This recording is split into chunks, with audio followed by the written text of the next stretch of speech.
અત્યંત ખુશીની વાત છે કે આજના આ લીગલ અવેરનેસના કાર્યક્રમમાં ઇન્ડસ્ટ્રીના મિત્રો, સમાજના મિત્રો અને બહુ જ બહોળા પ્રમાણમાં જેઓ આવનાર વર્ષોમાં પોતાનું કાયદાના ક્ષેત્રે કેરિયર બનાવવા જઈ રહ્યા છે તેવા મિત્રો પણ, પીટી ચોકસી લો કોલેજના મિત્રો પણ, વિદ્યાર્થીઓ પણ હાજર છે.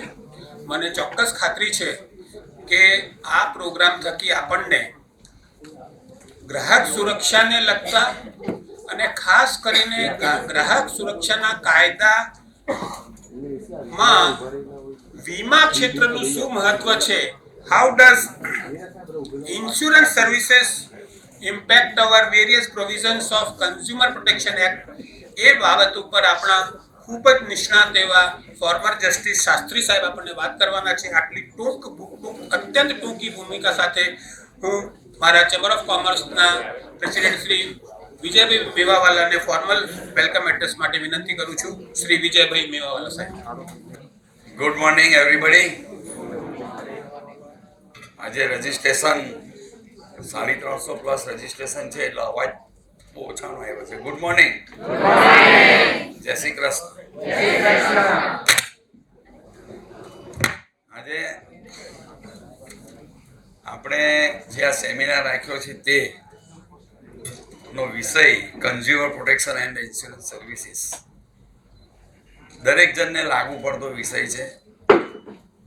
નાનામાં નાના ગ્રાહકથી લઈને મોટા બિઝનેસમેન હોય તેને કન્ઝ્યુમર અને ઇન્સ્યોરન્સ બંને વિષય લાગુ પડતા હોય છે. અને આમ તો દર રવિવારે અમારો એક મેડિકલ અવેરનેસનો પ્રોગ્રામ હોય છે એવરી સન્ડે, પરંતુ આ રવિવારે આ સબ્જેક્ટ લઈને અમે આવ્યા છીએ કારણ કે દર રવિવારે મેડિકલમાં લગભગ 10 પ્રોગ્રામ થઈ ગયા છે. દરેક સેક્ટરના કાર્ડિયાક હોય, ઓર્થોપેડિક હોય, ગાયનેક હોય, ફિઝિયો હોય, મેડિકલની દરેક સિરીઝ લગભગ પટી ગઈ. આ રવિવારે અમે આ લઈને આવ્યા છીએ. જેમાં આટલી બધી હાજરી ને રવિવારના ટાઈમમાં આપ સર્વે એટલી સંખ્યામાં હાજર રહ્યા છો એ બદલ પહેલાં તો આપ સર્વને આભાર માનું છું. અહીં મંચ પર ઉપસ્થિત જસ્ટિસ શ્રી આશુતોષભાઈ શાસ્ત્રી, રિટાયર્ડ જજ ગુજરાત હાઈકોર્ટ અને president Gujarat state consumer commission Shri Shreyasbhai Desai. શ્રેયસભાઈને તો બધા જ ઓળખતા હશે, સુરતમાં જાણીતું નામ છે અને લીડિંગ એડવોકેટ અને રાઇટર એન્ડ કોલમિસ્ટ. એમની પેપરોમાં કોલમો પણ ઘણી આવતી હોય છે. મારા એસજીસીસીઆઈના મારા મિત્ર પ્રમુખ શ્રી નિખિલભાઈ મદ્રાસી, સેક્રેટરી શ્રી નીરોભાઈ માંડલેવાલા, અમારા ચેમ્બરના ગ્રુપ ચેરમેન શ્રી અનિલભાઈ સરાવગી, ચેમ્બરની કન્ઝ્યુમર એન્ડ ઇન્ડસ્ટ્રીયલ ગ્રીવન્સીસ કમિટીના કો ચેરમેન શ્રી પરેશભાઈ પારેખ, ચેમ્બરના માનવંતા સભ્ય, ઉદ્યોગ સાહસિકો, વેપારીઓ અને એડવોકેટ મિત્રો, સદન Gujarat chamber of commerce and industries તથા ગ્રાહક સુરક્ષા ગ્રાહક પરિષદના સુરતના ઉપક્રમે, સંયુક્ત ઉપક્રમે યોજાયેલ આજના કન્ઝ્યુમર પ્રોટેક્શન અને ઇન્સ્યોરન્સ સર્વિસીસ વિષયના કાર્યક્રમમાં હું ચેમ્બર ઓફ કોમર્સ વતી આપ સર્વેનો હાર્દિક સ્વાગત કરું છું, અભિવાદન કરું છું. મિત્રો, આપણે આજે જે મહત્વપૂર્ણ વિષય પર ચર્ચા કરવામાં એકત્રિત થયા તે બધા માટે ખૂબ જ મહત્વનો છે. હમણાં જ ખબર પડી કે લગભગ 5,50,000 કેસ કન્ઝ્યુમર કોર્ટમાં પેન્ડિંગ છે, નાના મોટા મળીને. અને દરેક કન્ઝ્યુમરને કોઈકના રીતે કોઈનાથી અસંતોષ થતો હોય તેના માટે કન્ઝ્યુમર કોર્ટ આપણા માટે અવેલેબલ છે. અને એના જે કેસો પેન્ડિંગ છે તેવી જ રીતે આપણા સિવિલ હોય, ક્રિમિનલ હોય, કાં પછી અમારા એમએસએમઈને લગતા ઇન્ડસ્ટ્રીઝના કેસો હોય, ઘણા કેસો આ રીતે પેન્ડિંગ હોય છે. અને એને કેવી રીતે સોલ્વ કરવા, કેવી રીતે એનો નિકાલ લાવવો અને કન્ઝ્યુમરને અસંતોષ થતો હોય તો એનો પ્રશ્ન કેવી રીતે ઉકેલવો અને એવું જ ઇન્સ્યોરન્સમાં છે કે આજે ઇન્સ્યોરન્સ આપણે લેતા હોઈએ, પછી ઇન્ડસ્ટ્રીયલ હોય, લાઈફ ઇન્સ્યોરન્સ, જનરલ ઇન્સ્યોરન્સ હોય કે મેડિક્લેમ હોય, એના માટે એક બહુ મોટી અવેરનેસની જરૂર હોય છે. કારણ કે કોઈ પણ ઇન્સ્યોરન્સ કંપની આવતી હોય ને એવી લોભામણી ઓફર આપતી હોય છે, આપણે એવી લાલચો આપતી હોય છે કે આ લો તો આ મળશે, આ લો તો આ મળશે, આ લો તો આ મળશે, ને એમાં ઝીણી કોલમો બધી લખી હોય છે ને એની વાતમાં એજન્ટોની કે XYZ કોઈ બી વ્યક્તિ હોય તેની વાતોમાં આવીને આપણે એને વાત પર વિશ્વાસ મૂકીને લાખોનો કરોડો રૂપિયાનો ઇન્સ્યોરન્સ લઈ લેતા હોઈએ, પરંતુ નીચે જે ફૂંદડી પાડેલી હોય છે ને તે આપણે વાંચતા નથી. પરંતુ જ્યારે જનરલી દર વર્ષે રિન્યુ થતું હોય, આપણે રિન્યુઅલના ચેક આપી દેતા હોઈએ, જેને કોઈ એમેન્ડમેન્ટ આવ્યો હોય, કોઈ સુધારા વધારા આવ્યા હોય તે નહીં જાણતા હોઈએ અને રિન્યુઅલ રૂટીન કરતા હોઈએ આપણે. પરંતુ જ્યારે કોઈ એવો ઇન્સિડન્ટ બને, અમારી નજર સામેનો દાખલો, અનુભવેલો દાખલો, કે જ્યારે કોઈ ઇન્સિડન્ટ બને ત્યારે ક્લેમ પાસ થતા નથી હોતા ને ત્યારે એવું કહેવામાં આવે છે કે સાહેબ આ તમારા ક્લેમમાં કવર થતું નથી. પરંતુ જ્યારે આજે 2 વર્ષ, 5 વર્ષ કે 10 વર્ષ પહેલાં જ્યારે આપણે ક્લેમ લીધો હોય ત્યારે બધી આપણે પણ વસ્તુ યાદ ન હોય. માટે ઇન્સ્યોરન્સ લેતી વખતે શું કાળજી રાખવી અને કોઈની વાતમાં આવ્યા વગર, પૂરી માહિતી જાણ્યા વગર કે આ કંપની આટલું કમિશન આપે છે, આ કંપની આટલો સસ્તો આપે છે અને આટલું આપણું કવર થાય છે, એ જાણ્યા વગર જો આપણે લઈ લઈએ તો આપણે જ એમાં છેલ્લે પસ્તાવાનો વારો આવતો હોય છે. આ બધા અવેરનેસ કાર્યક્રમો માટે ચેમ્બર આમ તો ઉદ્યોગના પ્રમોશન કરતી સંસ્થા છે. 13,000 મેમ્બર, 150 એસોસિએશન, ઇનડાયરેક્ટ ભરૂચથી ઉમરગામ, વાપી સુધીની ટેરેટરી અને 2 લાખ મેમ્બર અમારા ચેમ્બર સાથે સંકળાયેલા હોય. એટલે રોજને રોજ કંઈક આવા પ્રશ્નો આવતા જ હોય છે. અને ઉદ્યોગોનો અમે એક સેતુ છીએ, we are bridge between the industrialist અને ધ ગવર્મેન્ટ, એટલે લોકલ હોય, સ્ટેટ હોય કે સેન્ટ્રલ હોય. પરંતુ એની સાથે સાથે એવા પ્રોબ્લેમ ઊભા ના થાય એના માટે આવા અવેરનેસ કાર્યક્રમો પણ અમે કરતા હોઈએ છીએ. વર્ષના 12 થી 15 એક્ઝિબિશન્સ અને 400+ પ્રોગ્રામ્સ આઉટ ઓફ ધ 365 ડેઝમાં લગભગ 400 પ્રોગ્રામ અમારા આખા વર્ષ દરમિયાન આવા અવેરનેસ કાર્યક્રમો થતા હોય છે. એના જ ભાગરૂપે આજે આ એક કાર્યક્રમનું આયોજન કરવામાં આવ્યું છે. આપણે લગતા આપણે જાણકારી માટે જે કોઈ પ્રશ્નો પૂછવા હોય ત્યાં કાર્યક્રમના અંતમાં ક્વેશ્ચન આન્સર સેશનમાં માનનીય જજ સાહેબ આવ્યા છે તેમને પૂછી શકો છો, શ્રેયસભાઈને પૂછી શકો છો ને આપના પ્રશ્નોનું નિરાકરણ અને સંતોષકારક જવાબ આપણે મળશે એવી હું આપ સર્વને ખાતરી આપું છું. ફરીથી આ સેમિનારમાં આપ સર્વનું હાર્દિક હું સ્વાગત કરતા આનંદ અને ગર્વની લાગણી અનુભવું છું. આભાર. જય હિન્દ, જય જય ગરવી ગુજરાત. Thank you Vijaybhai. મિત્રો, વિજયભાઈએ ખરેખર સારી ભૂમિકા બાંધી છે કે આપણે કોઈ પણ સર્વિસીસ માટે ખાસ કરીને વીમા સર્વિસ લેતા હોઈએ, જે વીમાનું આપણે પ્રોટેક્શન લેતા હોઈએ, જ્યારે જરૂર પડે ત્યારે વીમા કંપનીઓ આપણને કોઈ પણ કારણસર નકારતી હોય છે વાત, ત્યારે આપણે ગ્રાહક સુરક્ષા ફોરમમાં જવું પડતું હોય છે અને ત્યારે શું પેચીદી પરિસ્થિતિ ઊભી થાય છે અને એ ઓછામાં ઓછી થાય અને આપણને તકલીફ ઓછી પડે તેના માટે આ કાર્યક્રમ રાખેલો છે. પ્રમુખશ્રી, આપનો શાબ્દિક સ્વાગત બદલ ખૂબ ખૂબ આભાર છે. હવે આપણે આપણા આગંતુક ગેસ્ટનું પુષ્પગુચ્છથી સ્વાગત કરીશું. હું મારા પ્રમુખ અને શ્રેયસભાઈને વિનંતી કરીશ કે બધા જ મિત્રોને વિનંતી કરીશ કે આપણા નામદાર ગુજરાત હાઈકોર્ટના ફોર્મર જસ્ટિસ અને હાલના પ્રેસિડેન્ટ ગુજરાત સ્ટેટ કન્ઝ્યુમર કમિશનના જસ્ટિસ શ્રી આશુતોષ શાસ્ત્રી સાહેબનું પુષ્પગુચ્છથી સ્વાગત કરે. We have a very unique bouquet. This is a sustainable bouquet which carries an essence of Surat fabrics, and I'm sure that Justice Desai Sahab would relish this bouquet for a long time, and a small memory for being present in this workshop. Justice Shastri Sahab, thank you very much for being with us. I will also request President Vijay Bhai to welcome our very own advocate Shri Shreesh Desai Sahab, who is our very eminent advocate promoting the cause of consumers. Protect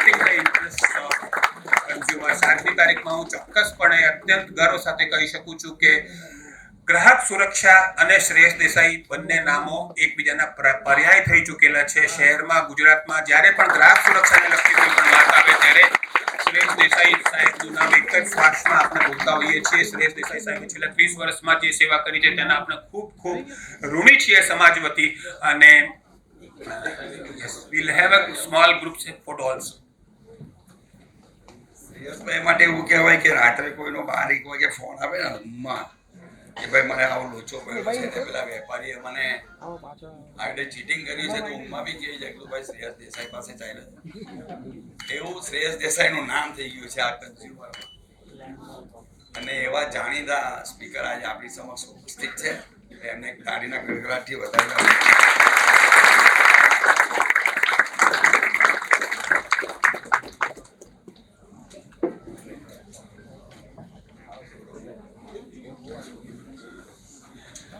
friends, આટલા બધા મિત્રો સાથે આવેલા છીએ એટલે આપણે કાર્યક્રમને થોડીક ગતિ આગળ વધારતા રહીશું અને સમય બિલકુલ પણ આપણે જાયા નહીં કરીએ.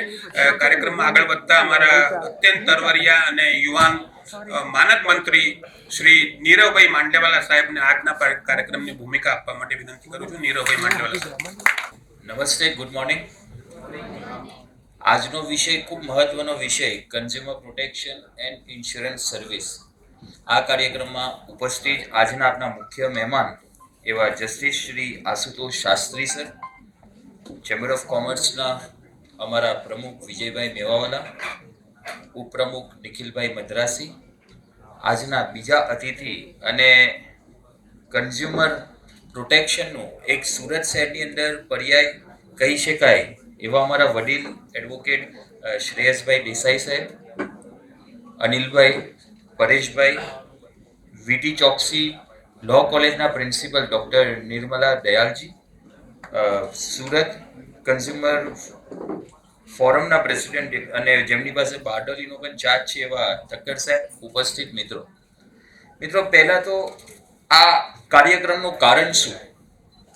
આપણે શું કામ ઇન્સ્યોરન્સની પોલિસી લેતા હોઈએ? હેલ્થ ઇન્સ્યોરન્સની પોલિસીને ખાસ ધ્યાનમાં રાખીને એમાં જે આપણા કેસો નકારવામાં આવે છે એને ધ્યાનમાં રાખીને આજનો આ મહત્વનો કાર્યક્રમ રાખવામાં આવ્યો છે. ઇન્સ્યોરન્સની પોલિસી આપણે એના માટે લેતા હોઈએ કે ભવિષ્યની અંદર ક્યારે પણ કોઈ પણ માંદગી આવે અને એ વખતે વધતા જે ખર્ચ વધી રહ્યો છે તો એની સામે આપણે મોટું ફાઇનાન્શિયલ બર્ડન ના પડે એને ધ્યાનમાં રાખીને આપણે સૌ ઇન્સ્યોરન્સની પોલિસી લેતા હોઈએ છીએ. સાથે સાથે વર્ષો જતાં 5 વર્ષે એની એજ સ્લેબ બદલાય ત્યારે એનું પ્રીમિયમ બી વધતું હોય છે. આપણે એ ઇન્સ્યોરન્સ કંપનીની સાથે જોડાઈને એ વધતું પ્રીમિયમ બી આપણે ભરતા હોઈએ છીએ. જ્યારે ક્લેમનો રેશિયો સમગ્ર દેશની અંદર ખૂબ વધી ગયો હોય એ વખતે પ્રીમિયમ રાઇઝ બી થતું હોય છે. આપણે ફરી કંપનીની સાથે જોડાઈ રહેવા માંગીએ કે મારે ફાઇનાન્શિયલ બર્ડન મારી ઉપર ના આવી જાય એના માટે મારે આ કંપનીને વધારે પ્રીમિયમ પે કરીને પણ મારી પોલિસી કન્ટિન્યુ રાખીશ કે જ્યારે બી મને કંઈક જરૂરિયાત પડે, જ્યારે કોઈક એવી મુસીબત આવે, ક્યારેક બી કોઈક એવી બીમારી થાય તો મારા પરિવાર પર ફાઇનાન્શિયલ બર્ડન ના મળે અને સારામાં સારી અમે સારવાર લઈ શકીએ. એના માટે આપણે સૌ હેલ્થ ઇન્સ્યોરન્સની પોલિસી લેતા હોઈએ છીએ. પોલિસી લઈ લીધી, આગળ વધ્યા, 2, 4, 5, 10 વર્ષ સુધી આપણે કોઈ ક્લેમ નથી આવ્યો. અચાનક ક્યારેક આપણે કોઈક માંદગીની સારવાર માટે આપણે દાખલ થઈએ, આપણે ક્લેમનું ઇન્ટિમેશન આપીએ, આપના મનમાં હોય કે આપની ઇન્સ્યોરન્સની પોલિસી છે, ક્લેમનું ઇન્ટિમેશન આપ્યું છે એટલે મારી પ્રોસેસ આગળ વધી રહી છે. ઇન્ટિમેશન આપ્યા પછી જ્યારે આપણે ડિસ્ચાર્જ થઈએ, પેપર સબમિટ કરાવીએ એટલે આપણે હજી એમ થાય કે થોડાક સમયની અંદર મારા પૈસા રિએમ્બર્સમેન્ટમાં આવી જશે. હજી સમય થાય, ક્વેરી જનરેટ થાય કે તમારે ફલાના પેપર્સ બીજા વધારાના આપવાના રહેશે, તો આપને હજી આત્મવિશ્વાસ આવે કે હવે મારો ક્લેમ સેટલ થવા તરફ જઈ રહ્યો છે. અને એનું ફોલોઅપ કરતા એક દિવસ જ્યારે આપની સામે આવે કે તમારો ક્લેમ રિજેક્ટ કરવામાં આવ્યો છે ત્યારે સૌ વીમા ગ્રાહકો છે, જે કન્ઝ્યુમર્સ છે, એ લોકોને ખૂબ આઘાત લાગતો હોય છે કે મારો ક્લેમ શેને કારણે રિજેક્ટ કરવામાં આવ્યો છે. આ તમારા બ્રોકર હોય, ઇન્ટરમીડિયેટરી હોય, એનો આપ સંપર્ક કરો. પોલિસી ટર્મ્સ એન્ડ કન્ડિશનના કારણે જો રિજેક્ટ કરવામાં આવ્યો હોય તો એની સામે આપને એની વાત બરાબર છે, વ્યાજબી છે. પણ પોલિસી ટર્મ્સ કન્ડિશન સિવાય કોઈક અન્ય કારણથી ક્લેમ રિજેક્ટ કરવામાં આવે છે ત્યારે આપની પાસે એક જ રસ્તો હોય છે કે આપણે કન્ઝ્યુમરની અંદર જઈએ, કન્ઝ્યુમર પ્રોટેક્શનની અંદર જઈએ છીએ અને એ વખતે આપણે શું કાળજી લેવાની હોય છે, કારણ કે ડોક્યુમેન્ટેશન પણ ખૂબ જરૂરી હોય. તો કયા પ્રકારનું ડોક્યુમેન્ટેશન આપનું હોવું જોઈએ એને ખાસ ધ્યાનમાં રાખીને આજનો આ કાર્યક્રમ રાખવામાં આવ્યો છે. સાહેબ, મને એક ખૂબ ચિંતાનો વિષય છે. પ્રમુખશ્રી સાથે અમે છેલ્લા ઘણા દિવસોથી વાત કરી રહ્યા છે. હું પોતે ઇન્સ્યોરન્સ સેક્ટરથી આવું છું એટલે મને ખબર છે કે હમણાં છેલ્લા થોડાક સમયથી આ સેક્ટરની અંદર ક્લેમ રિજેક્શનના એક આખી પેટર્ન હમણાં ચાલી રહી છે. પ્રીમિયમ એક બાજુ રાઇઝ થયું છે. દરેક કંપનીની અંદર છેલ્લા 5 વર્ષમાં જોઈએ તો લગભગ 35% આજુબાજુનું પ્રીમિયમ રાઇઝ થયું હશે. પણ એની સામે જે પેટર્ન ડેવલપ થઈ રહી છે કે મેક્સિમમ ક્લેમ રિઝનરી એન્ડ કસ્ટમરરી ક્લોઝને ધ્યાનમાં રાખીને રિજેક્ટ કરવામાં આવે છે. તમારી કોઈક માંદગી થઈ હોય ને આપ સર્જરી કરાવવા જાઓ ને સર્જરી માટે તમે અલગ જે તમારા ડોક્ટરે કીધું હોય કે આ હોસ્પિટલમાં આપણે સર્જરી કરાવીએ, અમારા ઘરની નજીક છે, પણ આપને ત્યાં સર્જરી કરાવીએ અને પછી કહે કે આ હોસ્પિટલ ક્લેમની અંદર એમ આવે કે તમને 50,000 કે લાખ રૂપિયાનું ડિડક્શન આવે છે કારણ કે આ વિસ્તારની બીજી કોઈ હોસ્પિટલમાં આપ ગયા હોત તો તમને કદાચ ઓછા ખર્ચમાં સારવાર થઈ હોત. પણ આ વ્યાજબી ના કહેવાય. જ્યારે આવા કોઈ પ્રશ્ન આવે ત્યારે આપણે કન્ઝ્યુમર ફોરમનો એપ્રોચ કરવો જોઈએ. આ જ પ્રકારે આજે હોસ્પિટલમાં દાખલ થવાની જરૂર શું કામ હતી, તમે શું કામ હોસ્પિટલમાં દાખલ થયા, આવા પ્રશ્નો પ્રીમિયમ ભરતી વખતે નથી આવતા પણ ક્લેમ વખતે આવા પ્રશ્નોનો હમણાં સામનો કરવાનો આવે છે. અને સૌથી મહત્વનું, કંપનીઓ આજે ગમે ત્યારે કોઈક બી હોસ્પિટલને બ્લેકલિસ્ટ કરી દેતા હોય, વીમા ગ્રાહકને ખબર ના હોય અને એને કારણે બી એ લોકોના ક્લેમ રિજેક્ટ કરવામાં આવે છે, તો એની સામે તમારી પાસે જે મહત્વનું રાઇટ છે, તમારા માટેનું જે બ્રહ્માસ્ત્ર છે, તો એ છે consumer act, consumer protection act. એને આપ કેવી રીતના પ્રોપર એનો યુઝ કરી શકો અને તમે જે ગ્રાહક તરીકે તમારી જે તમારો હક છે એ કેવી રીતના મેળવી શકો એને ધ્યાનમાં રાખીને આજનો આ કાર્યક્રમ આપને કરવામાં આવ્યો છે અને ખૂબ નિષ્ણાંતો આપની વચ્ચે ઉપસ્થિત છે. એ આપ સૌને આજના કાર્યક્રમમાં એની ઉપર માહિતગાર કરશે. ધન્યવાદ.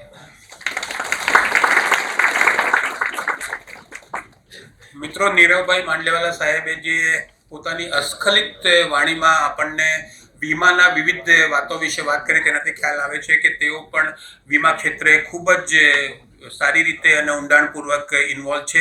એટલું ચોક્કસ કહી શકીશ કે જેવી રીતે આજની તારીખમાં કન્ઝ્યુમર પ્રોટેક્શનના દરેક બાબતમાં શ્રેષ્ઠ દેસાઈ સાહેબનું નામ છે, તેવી જ રીતે આજની તારીખમાં ઇન્ડસ્ટ્રીયલ નોન લાઈફ ઇન્સ્યોરન્સમાં માંડલેવાલા પરિવાર ખૂબ જ સારું કામ કરી રહ્યું છે અને તેના માટે આપણને ખરેખર ગર્વ છે. Industrial insurance protection is also very important part as far as the industrial growth is concerned and they are doing an excellent work. Friends, કાર્યક્રમને આગળ વધારીએ. આપણે જરાય સમય વ્યતીત નથી કરતા અને આપણા જે અત્યંત મોગેરા મહેમાન અમદાવાદથી આવેલા છે જસ્ટિસ શ્રી આશુતોષ શાસ્ત્રી સાહેબ, એમને આપણે સાંભળવા માંગીએ છીએ, પરંતુ એમને સાંભળવા પહેલાં એમની ઉજ્જવલંત કારકિર્દી વિશે અને એમના વિશે વાત કરવા માટે હું મારા કો ચેરમેન શ્રી એડવોકેટ શ્રી પરેશભાઈ પારેખ સાહેબને વિનંતી કરું છું. મિસ્ટર પારેખ. થેન્ક યુ અનિલભાઈ. અનિલભાઈએ કીધું તેમ આપણી વચ્ચે ખૂબ જ મહત્વના વક્તાઓ આપણી સાથે છે, એટલે હું વિષય પર નથી જતો, પણ આજે જેમને આપણે સાંભળવાના છે, જેમનો લાવો, જેમના અનુભવની વાત છે, એની વાત હું કરવા જઈ રહ્યો છું કે આપણી વચ્ચે જે મોંઘેરા મહેમાન જસ્ટિસ શ્રી આશુતોષભાઈ શાસ્ત્રી આવ્યા છે, એમણે ખૂબ જ બહોળો અનુભવ. આજે કાયદાના સ્ટુડન્ટ પણ અહીં હાજર છે, એડવોકેટ સાહેબો બી હાજર છે અને ગ્રાહક કે જેને ઇંગ્લિશમાં આપણે એમ કહીએ કસ્ટમર, ગુજરાતીમાં બધા એમ કે કષ્ટથી મર, એવા ઘણા બધા હાજર હશે અને એમને કંઈક ઉકેલ અને આશા અહીંયાથી મેળવવા માટે અહીં આવ્યા છે. તો હું શ્રી જસ્ટિસ આશુતોષભાઈ શાસ્ત્રીનો પરિચય આપતા જણાવીશ કે એમણે એમની કાયદાની સ્નાતક પદવી અમદાવાદથી LA લો કોલેજ અમદાવાદમાં એમણે ખૂબ સારું યશસ્વી કારકિર્દી સાથે એમણે એમની સનદ મેળવી. સનદ મેળવવાની સાથે જ એમણે 1985થી હાઈકોર્ટમાં એમનો અનુભવ, એમની પ્રેક્ટિસની શરૂઆત કરી અને ખૂબ સારા અનુભવની સાથે એમણે ખૂબ જ તે જમાનાના ખ્યાતનામ એડવોકેટ ડીડી વ્યાસ સાહેબની ઓફિસ એમણે જોઈન કરીને અલગ અલગ ક્ષેત્રમાં એમણે અનુભવ મેળવ્યા. એમની યશસ્વી કારકિર્દીની વાત કરું તેમણે અલગ અલગ પ્રકારના civil cases, criminal cases, panchayat અને મ્યુનિસિપલ નગરપાલિકાઓની ઘણી બધી નગરપાલિકાઓમાં એમણે પેનલ એડવોકેટ તરીકે સેવા આપી છે. જેમાં ખાસ કરીને આપણે જો જોઈએ તો ડાકોર નગરપાલિકા, પાલીતાણા નગરપાલિકા, દાહોદ નગરપાલિકા, બાલાસિનોર નગરપાલિકા જેવી અલગ અલગ નગરપાલિકાઓમાં એમણે પેનલ એડવોકેટ તરીકે સતત સેવાઓ આપી. સાથે સાથે એમણે જે સેન્ટ્રલ બોડી છે national council four teachers education, એમને ઘણા બધા એમના પણ કેસો હેન્ડલ કર્યા છે અને બેન્કિંગ લો સાથે પણ એવો ખૂબ સારા અનુભવ ધરાવે છે. એમની વાત કરું તો એમણે ફક્ત વકીલ બની એટલે વકીલાત તો કરવાની, પણ એમની સાથે અલગ અલગ બીજી ઘણી બધી સિદ્ધિઓ અને ઘણા બધા એમના જે પર્સનલ એક્સપિરિયન્સ છે, શોખ છે, એ પણ એમણે અનુભવ્યા છે. જેમાં એમણે કોલેજની કારકિર્દી દરમિયાન સ્પેશિયલ ટ્રેનિંગ વાયુ સૈનિક તરીકેની ઓલ ઇન્ડિયા વાયુ સૈનિક કેમ્પમાંથી એમણે હાંસલ કરેલી છે. એઓ સતત 3 વર્ષ સુધી એમની કોલેજમાંથી બેડમિન્ટન ટીમને યુનિવર્સિટીના અલગ અલગ રાજ્યોમાં એમણે પ્રતિનિધિત્વ એમના દ્વારા કર્યું છે અને એનસીસીની ટ્રેનિંગ પણ એમણે સ્કૂલ લેવલ પર પ્રાપ્ત કરેલી છે. અને એની successful participant mini marathon running competition conducted in Ahmedabad and as an advocate practice since November in 1985. તમે 85 થી ગણો તો એમણે સુદીર્ઘ કારકિર્દી સાથે સરકારે એમની સેવાની નોંધ લઈને એમને એડિશનલ જજ તરીકે હાઈકોર્ટ ઓફ ગુજરાતમાં 2016માં એમની નિમણૂક કરી અને પરમાનન્ટ જજ તરીકે વર્ષ 2018 થી વર્ષ 2024 સુધી ખૂબ સુંદર કામગીરી કરીને આજે એઓ પોતે પ્રેસિડેન્ટ ગુજરાત સ્ટેટ કન્ઝ્યુમર કમિશનના છે અને ખૂબ સારી સેવા કન્ઝ્યુમરને રિલેટેડ કન્ઝ્યુમર લાભાર્થીઓને આપી રહ્યા છે. તો આવા મહાનુભાવ આપણી વચ્ચે છે. તમને જોરદાર તાળીઓથી એકવાર સ્વાગત કરીએ.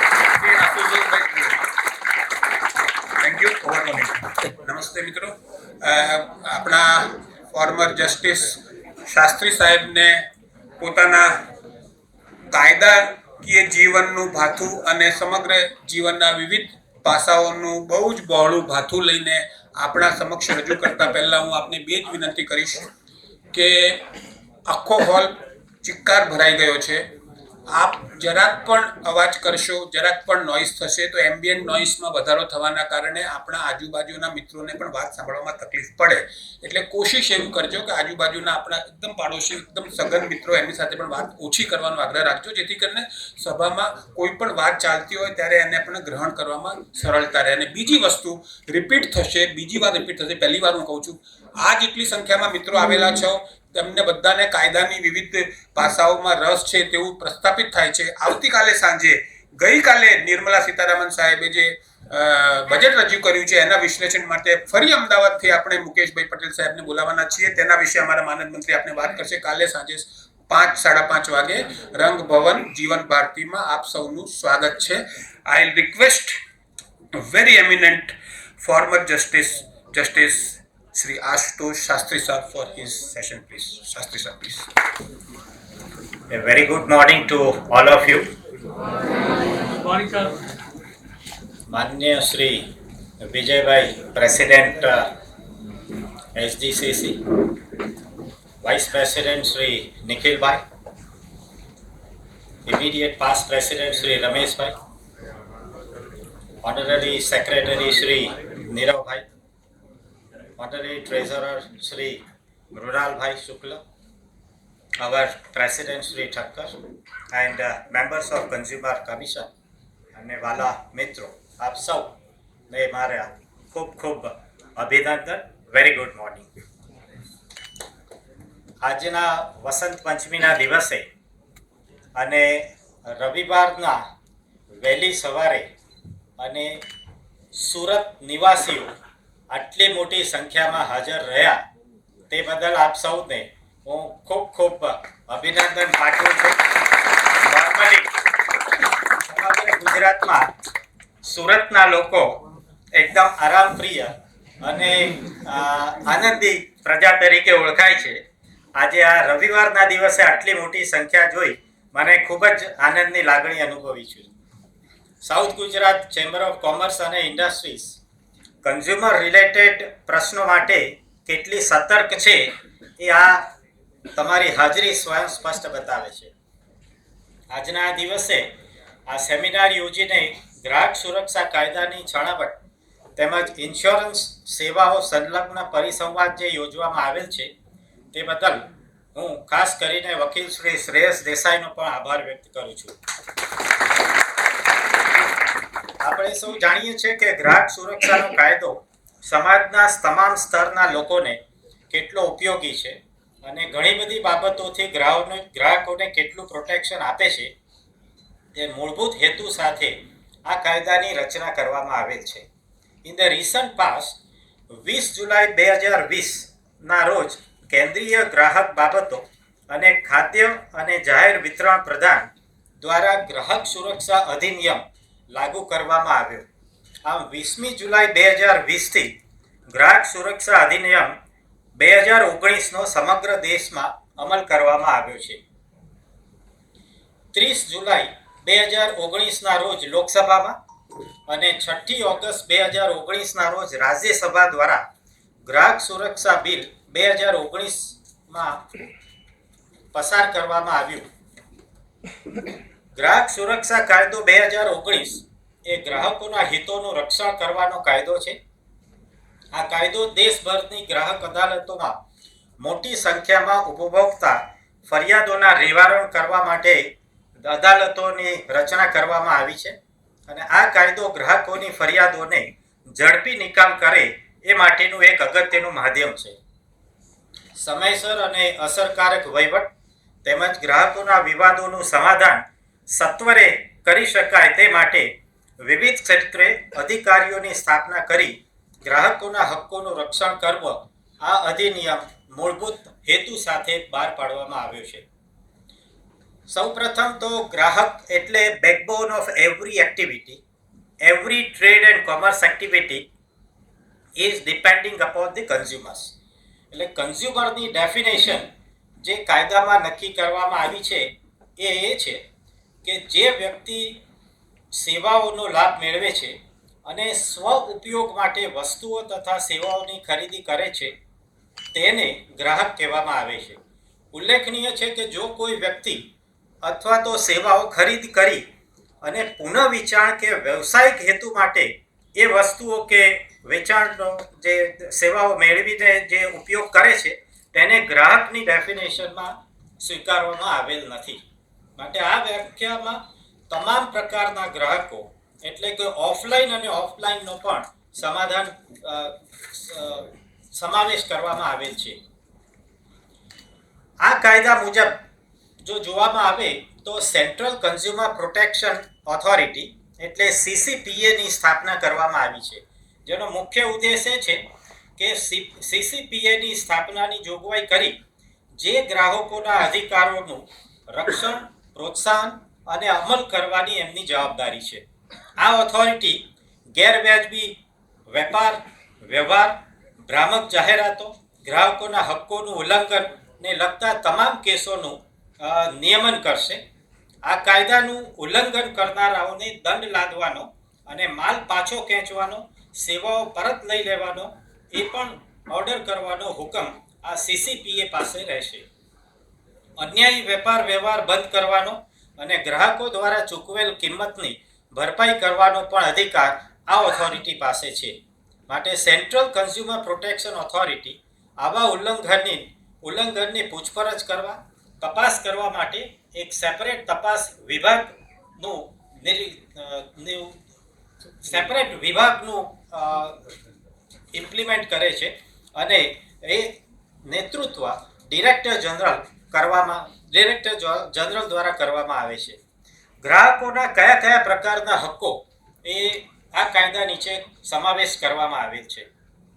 માલ તથા સેવાના જથ્થા, ગુણવત્તા, શુદ્ધતા, ક્ષમતા, ભાવ અને માનક ધોરણ એટલે કે સ્ટાન્ડર્ડ ધોરણ વિશેની માહિતી મેળવવી, જોખમી માલ અને સેવાઓથી સુરક્ષિત રહેવું, અયોગ્ય અને પ્રતિબંધિત વેપાર વ્યવહારથી સુરક્ષિત રહેવું, સ્પર્ધાત્મક ભાવે વિવિધ પ્રકારની ચીજવસ્તુઓ અને સેવાઓ મેળવવી, આ મૂળભૂત અધિકારો આ ગ્રાહકો પાસે છે.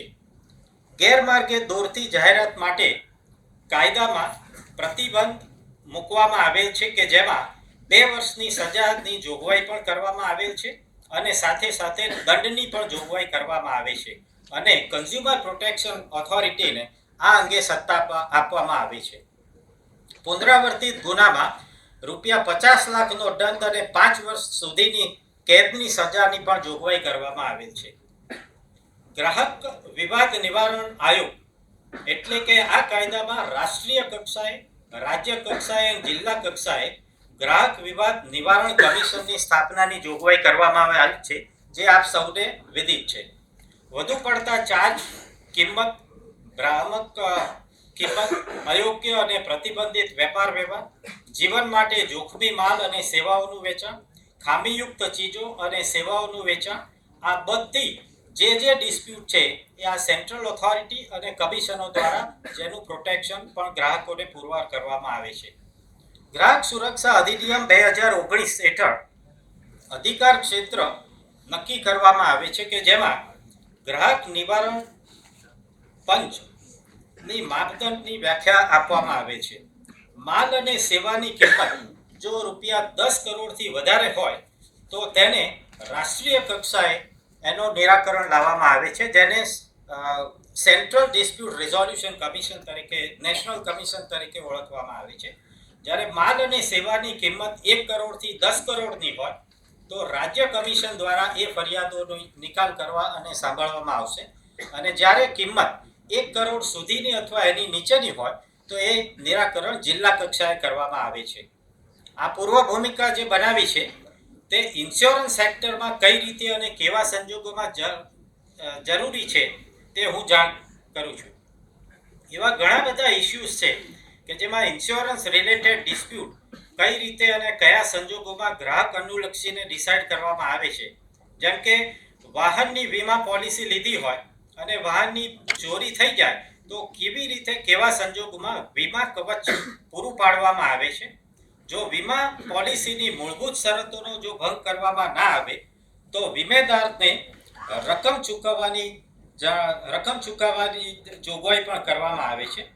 બીજું કે વાહનનો ખાનગી ઉપયોગ જો કર્યો હોય અથવા તો ભાડે ફેરવવામાં આવ્યું હોય અને તે દરમિયાન જો અકસ્માત થાય તો વીમા કંપનીની જવાબદારી કઈ રીતે નક્કી કરવામાં આવે તે પણ આ વિવિધ ક્ષેત્રે આયોગ નક્કી કરે છે. ગ્રાહક સુરક્ષા પ્લેટફોર્મ દ્વારા નક્કી કરવામાં જે આવે છે તે આવા બધા કેસીસમાં જ્યાં ટેકનિકલ ફ્લો આવે અને એવું થાય કે એ સંજોગોમાં કંઈ પૂરેપૂરું રકમની ચૂકવણી કરી શકાય નહીં તો સત્તા એ પણ આપવામાં આવે છે કે 75% રકમ નોન સ્ટાન્ડર્ડ બેસિસ ઉપર પણ આપી શકાય છે. જો વેલિડ લાયસન્સ ના હોય અને બીજા વાહન દ્વારા એક્સિડન્ટ તેની બેદરકારીના કારણે થયો હોય તો વેલિડ લાયસન્સનો પ્રશ્ન વીમા કંપની ઉઠાવી શકે કે નહીં તે અંગે પણ ઘણા ચુકાદાઓમાં કમિશન દ્વારા નિર્ણય લેવામાં આવેલ છે અને વીમા કંપનીની જવાબદારી પણ નક્કી કરવામાં આવે છે. જો વાહનનો આરટીઓ રજિસ્ટ્રેશન કાયમી ધોરણે લાવવામાં ના આવેલ હોય અને ટેમ્પરરી રજિસ્ટ્રેશન હોય અને એ દરમિયાન જો વાહન ચોરાઈ ગયું હોય કે કંઈ પ્રોબ્લેમ થયો હોય તો વીમા કંપનીની જવાબદારી પણ નક્કી કરવામાં આવે છે. આવા ઘણા બધા ઇશ્યુઝ છે કે જેમાં ગ્રાહક સુરક્ષાનું પ્લેટફોર્મ તમામ ગ્રાહક વર્ગને પ્રોટેક્શન આપે છે.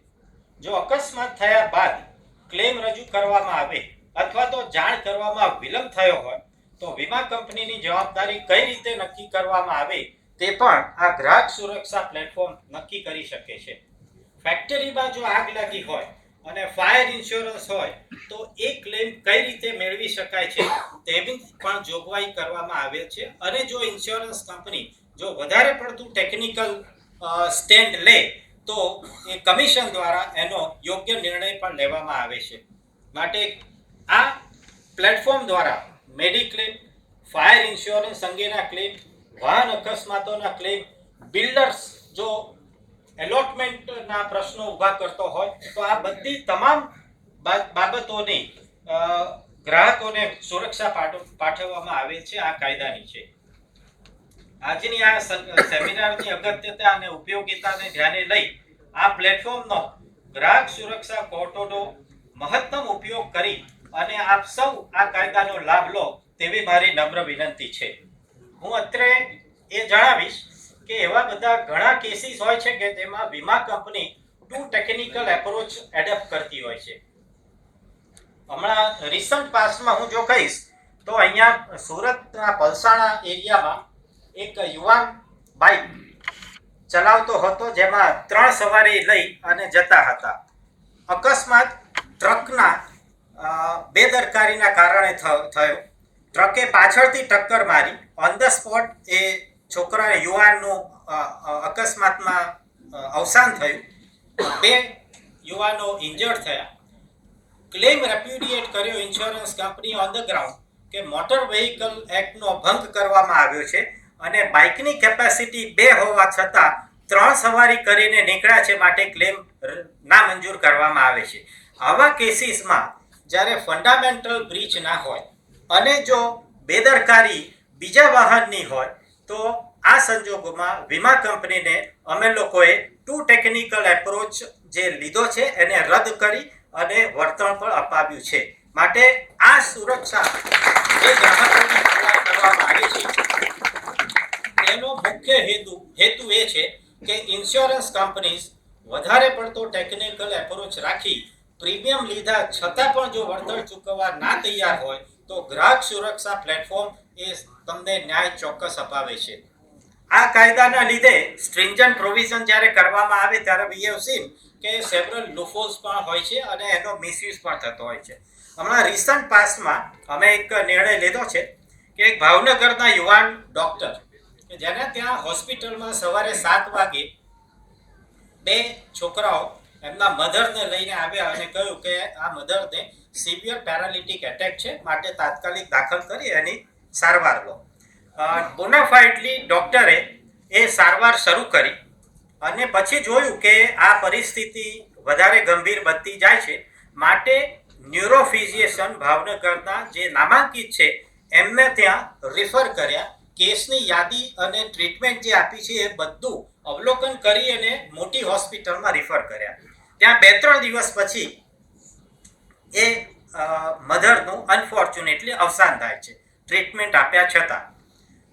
આ સંજોગોમાં ઉત્તર ક્રિયાઓને બધું કર્યા પછી એ બંને છોકરાઓ એન્ટી સોશિયલ એલિમેન્ટનો સહારો લઈ ઓરિજિનલ ડૉક્ટર પાસે આવે છે કે જેમણે બોનાફાઇડલી રિફર કર્યા હતા અને હોસ્પિટલમાં આવી ભાંગફોડ કરી અને ડૉક્ટર પાસે બળજબરીપૂર્વક લખાવી દીધું કે આ 2 ઇન્જેક્શન્સ જે છે એ મારા નર્સિંગ સ્ટાફના બેદરકારીને કારણે આપી શકાયેલ નથી.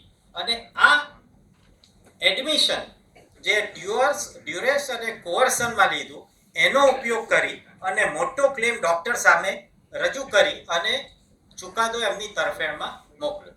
આ સંજોગોમાં 3-4 કાયદાકીય મુદ્દાઓ ઉપસ્થિત થયા જે અમારી સમક્ષ લાસ્ટ વીક જ અમે ડિસાઇડ કર્યું છે કે જેમાં admission if taken in duress or coercion or under threat is no admission in the eye of law. It has to be substantiated by several supportive documents and evidence જે આ કેસમાં નહોતું. માટે અમે એ ડૉક્ટરને નિર્દોષ ઠેરવ્યા. એની સામે મોટો વળતરનો જે ચુકાદો આપ્યો તે રદ કર્યો અને ઓવરઓલ અમે ઓબ્ઝર્વેશન કર્યું કે જો આ પ્રકારની એક્ટિવિટી અને આ પ્રકારની બળજબરી જો ડૉક્ટર્સ ઉપર જો લાદવામાં આવી અને ગ્રાહકોની તરફેણમાં જો ચુકાદા આપવામાં આવશે તો ઓવરઓલ મેડિકલ ફ્રેટર્નિટીમાં એક ભયની લાગણી અનુભવશે અને no doctor will treat the patient freely and fearlessly. માટે જ્યારે આવા કિસ્સાઓ પણ ધ્યાનમાં આવે છે ત્યારે આ કન્ઝ્યુમર ફોરમ કન્ઝ્યુમર ઓરિએન્ટેડ અને કન્ઝ્યુમર ફ્રેન્ડલી છે, પણ એનો જો મિસયુઝ થતો હોય તો આ ગ્રાહક સુરક્ષા પ્લેટફોર્મ એની તકેદારી રાખે છે અને બેલેન્સિંગ વ્યૂ લઈ અને ગેરવ્યાજબી ક્લેમને રદ પણ કરે છે. માટે આ એક એવું પ્લેટફોર્મ છે કે જેના લીધે ન્યાય બંને પક્ષે યોગ્ય રીતે લેવામાં આવે છે. માટે મારી નમ્ર વિનંતી છે કે આ કાયદાનો મેક્સિમમ ઉપયોગ કરી તમે તમારું રક્ષણ મેળવી શકો છો. સમયનો અભાવ છે માટે વિસ્તૃત ચર્ચા મારાથી પણ કહી શકાય કે અનુભવી એવા શ્રી શ્રેયસ દેસાઈ, કારણ કે મારો અનુભવ આ ફિલ્ડમાં જુલાઈ 2024 થી, જ્યારે શ્રેયસભાઈ છે એ વર્ષોથી આ ફિલ્ડમાં છે, એટલે હું એમને કહીશ, વિનંતી કરીશ કે તમને સર્વેને એક ઝીણવટપૂર્વકની દરેક પાસાઓની તમને સમજણ આપે. અને હું એવું માનીશ કે આવા સેમિનારો યોજી અને વારંવાર યોજી ચર્ચાઓ કરી અને દરેક સમાજના દરેક સ્તરે અને દરેક ખૂણે ખૂણે આ ગ્રાહક સુરક્ષા પ્લેટફોર્મની જાહેરાત કરી અને યોગ્ય નિર્ણય અને યોગ્ય ન્યાય મેળવવા માટે બધાને પરસ્યુએટ કરજો. આ અભિનવ આ જે એફર્ટ કર્યો છે સાઉથ ગુજરાત કોમર્સ અને ઇન્ડસ્ટ્રીએ, કે જે આ રીતે આ કાયદાને હેતુ બર લાવવા માટે જે પ્રોત્સાહિત કર્યા છે, તે બદલ એમનો પણ હું ખૂબ ખૂબ આભાર માનું છું. ઇન્ડસ્ટ્રીયલ એક્ટિવિટી એ આ સાઉથ ગુજરાતમાં ખૂબ જ પ્રચલિત છે, ખૂબ જ બહોળી પ્રસરાયેલી છે. માટે જ્યાં જરૂર પડે ત્યાં આ ગ્રાહક સુરક્ષા પ્લેટફોર્મ તમને સર્વને પ્રોટેક્શન આપશે તેવી મારી ચોક્કસ ખાતરી છે. અને જ્યાં જરૂર પડશે ત્યાં હું મારા ઓફિસર્સ અને મારી જ્યાં જરૂર હશે ત્યાં ચોક્કસ હું પ્રયત્નશીલ રહીશ કે જેથી કાયદાનો હેતુ બરાબર. ફરીથી એકવાર હું આપ સર્વેને હૃદયપૂર્વક આભાર માનું છું. મારું સન્માન કર્યું તે બદલ ચેમ્બર ઓફ કોમર્સને પણ અભિનંદન પાઠવું છું. Thank you so much. Have a very nice day. અને આપ સૌને પ્રગતિ માટે શુભકામનાઓ પાઠવું છું. જય હિન્દ. વધુ સચોટ માહિતી અને ડિટેલ ડિસ્કશન માટે હું શ્રેયસભાઈ દેસાઈને વિનંતી કરીશ કે એ તેમને કાયદાની વિસ્તૃત માહિતી પુરવાર કરે. Thank you so much.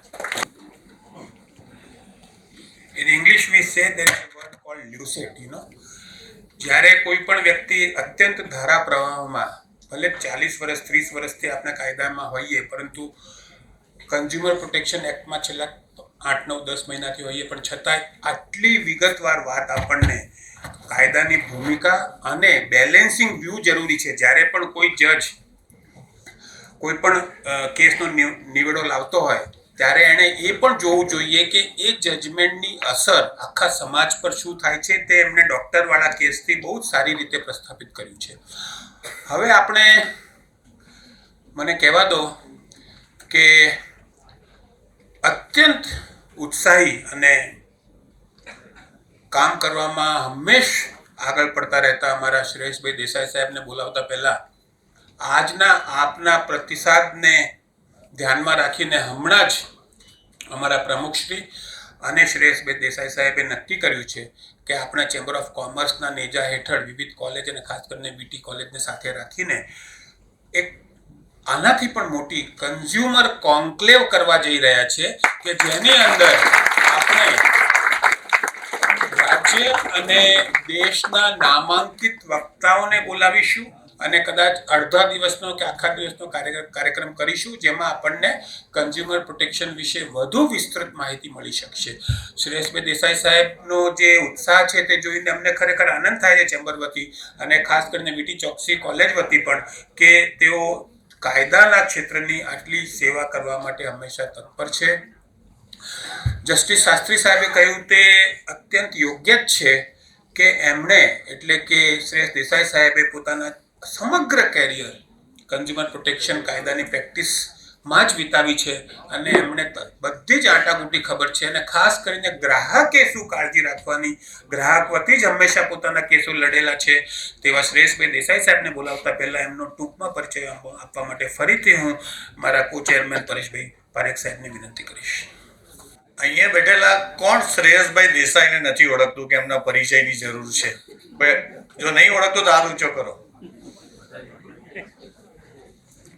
અનિલભાઈ, તમે મને પરિચય આપવાનું સાહેબ કીધું ને શ્રેયસભાઈને બધા જ ઓળખે પણ હા, એટલે હું એ નથી કહેવા માંગતો કે 1981માં એમણે સનદ મેળવી હું એ નથી કહેવા માંગતો કે શ્રેયસભાઈએ 1986માં જ્યારથી આ ગ્રાહક સુરક્ષા અધિનિયમ આવ્યું ત્યારથી પ્રેક્ટિસ શરૂ કરી. હું એ પણ નથી કહેવા માંગતો કે 1987માં એમણે અલગ અલગ કંપનીઓમાં પેનલ એડવોકેટ તરીકે શરૂઆત કરી. હું એ પણ નથી કહેવા માંગતો કે 1987માં સુરત મહાનગરપાલિકામાં ચૂંટાઈને કાયદા સમિતિના સૌથી યુવા ચેરમેન તરીકે એમણે સેવા આપી. હું એ પણ નથી કહેવા માંગતો કે એમણે લેખક તરીકે કાયદાના અનુસંધાનમાં 5 પુસ્તકો પ્રકાશિત કર્યા. હું એ પણ નથી કહેવા માંગતો કે એમના કુટુંબમાં 5 એડવોકેટ છે, જેમાં એમના દીકરો, પુત્ર અને પુત્રવધુ અને દરેક જણા એમના જમાઈ દરેક એડવોકેટ છે. એમના પિતા પણ એડવોકેટ હતા. ઘણા બધાને ખબર છે, ઘણા યુવાનોને નહીં ખબર હોય, તો એ પણ હું નથી કહેવા માંગતો. હું એ જ કહેવા માંગુ છું કે એમણે અધ્યાત્મ અને જ્યોતિષ વિજ્ઞાન વિશે ખૂબ સારો રસ છે અને તમારા જન્માક્ષર તમે જાતે ઓળખો એવું એક પુસ્તક લખ્યું છે. પણ જ્યારે પણ કોઈ ગ્રાહક એમના જન્માક્ષર એટલે કે જન્મ કુંડળી એમની તકલીફોની લઈને જાય એટલે એમનું ભવિષ્ય એ તરત બાકી દે કે તારો કેસમાં વિજય થશે. તો આવા શ્રેયસભાઈ દેસાઈ આપણી સમક્ષ આજે અહીં ઉપસ્થિત છે. તો કાયદાની કોઈ વાત નથી કરતો હું. શ્રેયસભાઈની જે વાત છે એક વકીલ તરીકે વકીલનો પરિચય કદાચ કોર્ટમાં થાય, પણ એક વકીલ તરીકે વકીલનો પરિચય આપવાનો લાવો ફક્ત ચેમ્બર ઓફ કોમર્સ જ આપે. Thank you. વધુ એક વાત એડ કરતા શ્રેયસભાઈ માટે, શાસ્ત્રી સર, ક્યારેક એમની ઓફિસે આપ જાઓ ને અને જો ત્યાં બોર્ડ માર્યું ના હોય તો તમને એવું લાગે કે અહીંયા કોઈ ડોક્ટરની ઓપીડી ચાલે છે. એવી લાઈન ત્યાં હોય છે અને ટોકન એ રીતની હોય છે. કોઈકને એવું જ લાગે કે ડોક્ટરની ઓપીડી ચાલે છે. એટલે એવી લોકોને એવી અપેક્ષા એમની પાસે રહેતી હોય છે કે અહીંયા અમે જશું ને અમારું કામ થઈ જશે.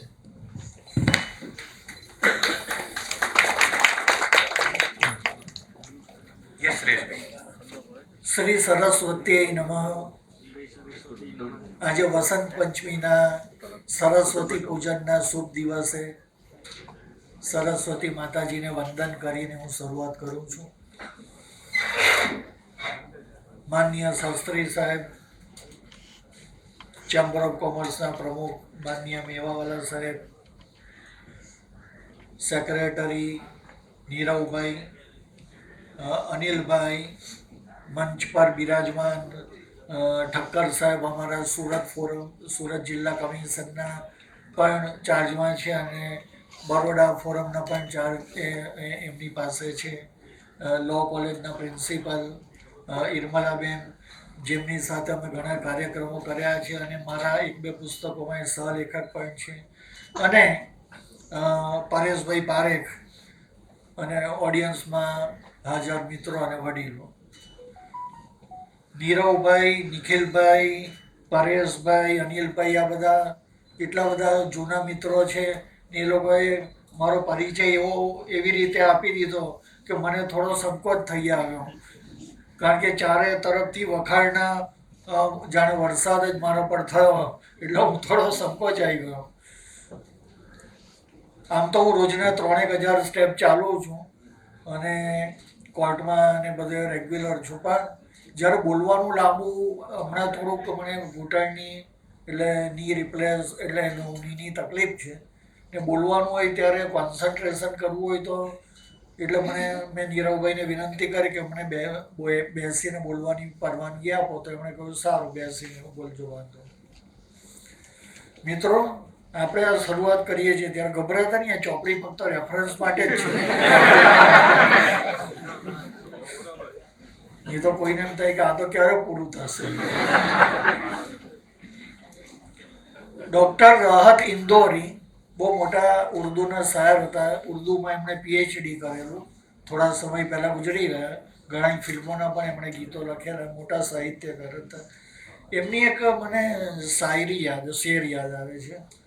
मौसमों का ख्याल रखा करो, कुछ लहू में उबाल रखा करो, लाख सूरज से दोस्ताना हो, चंद जुगनुओं को भी पाला करो.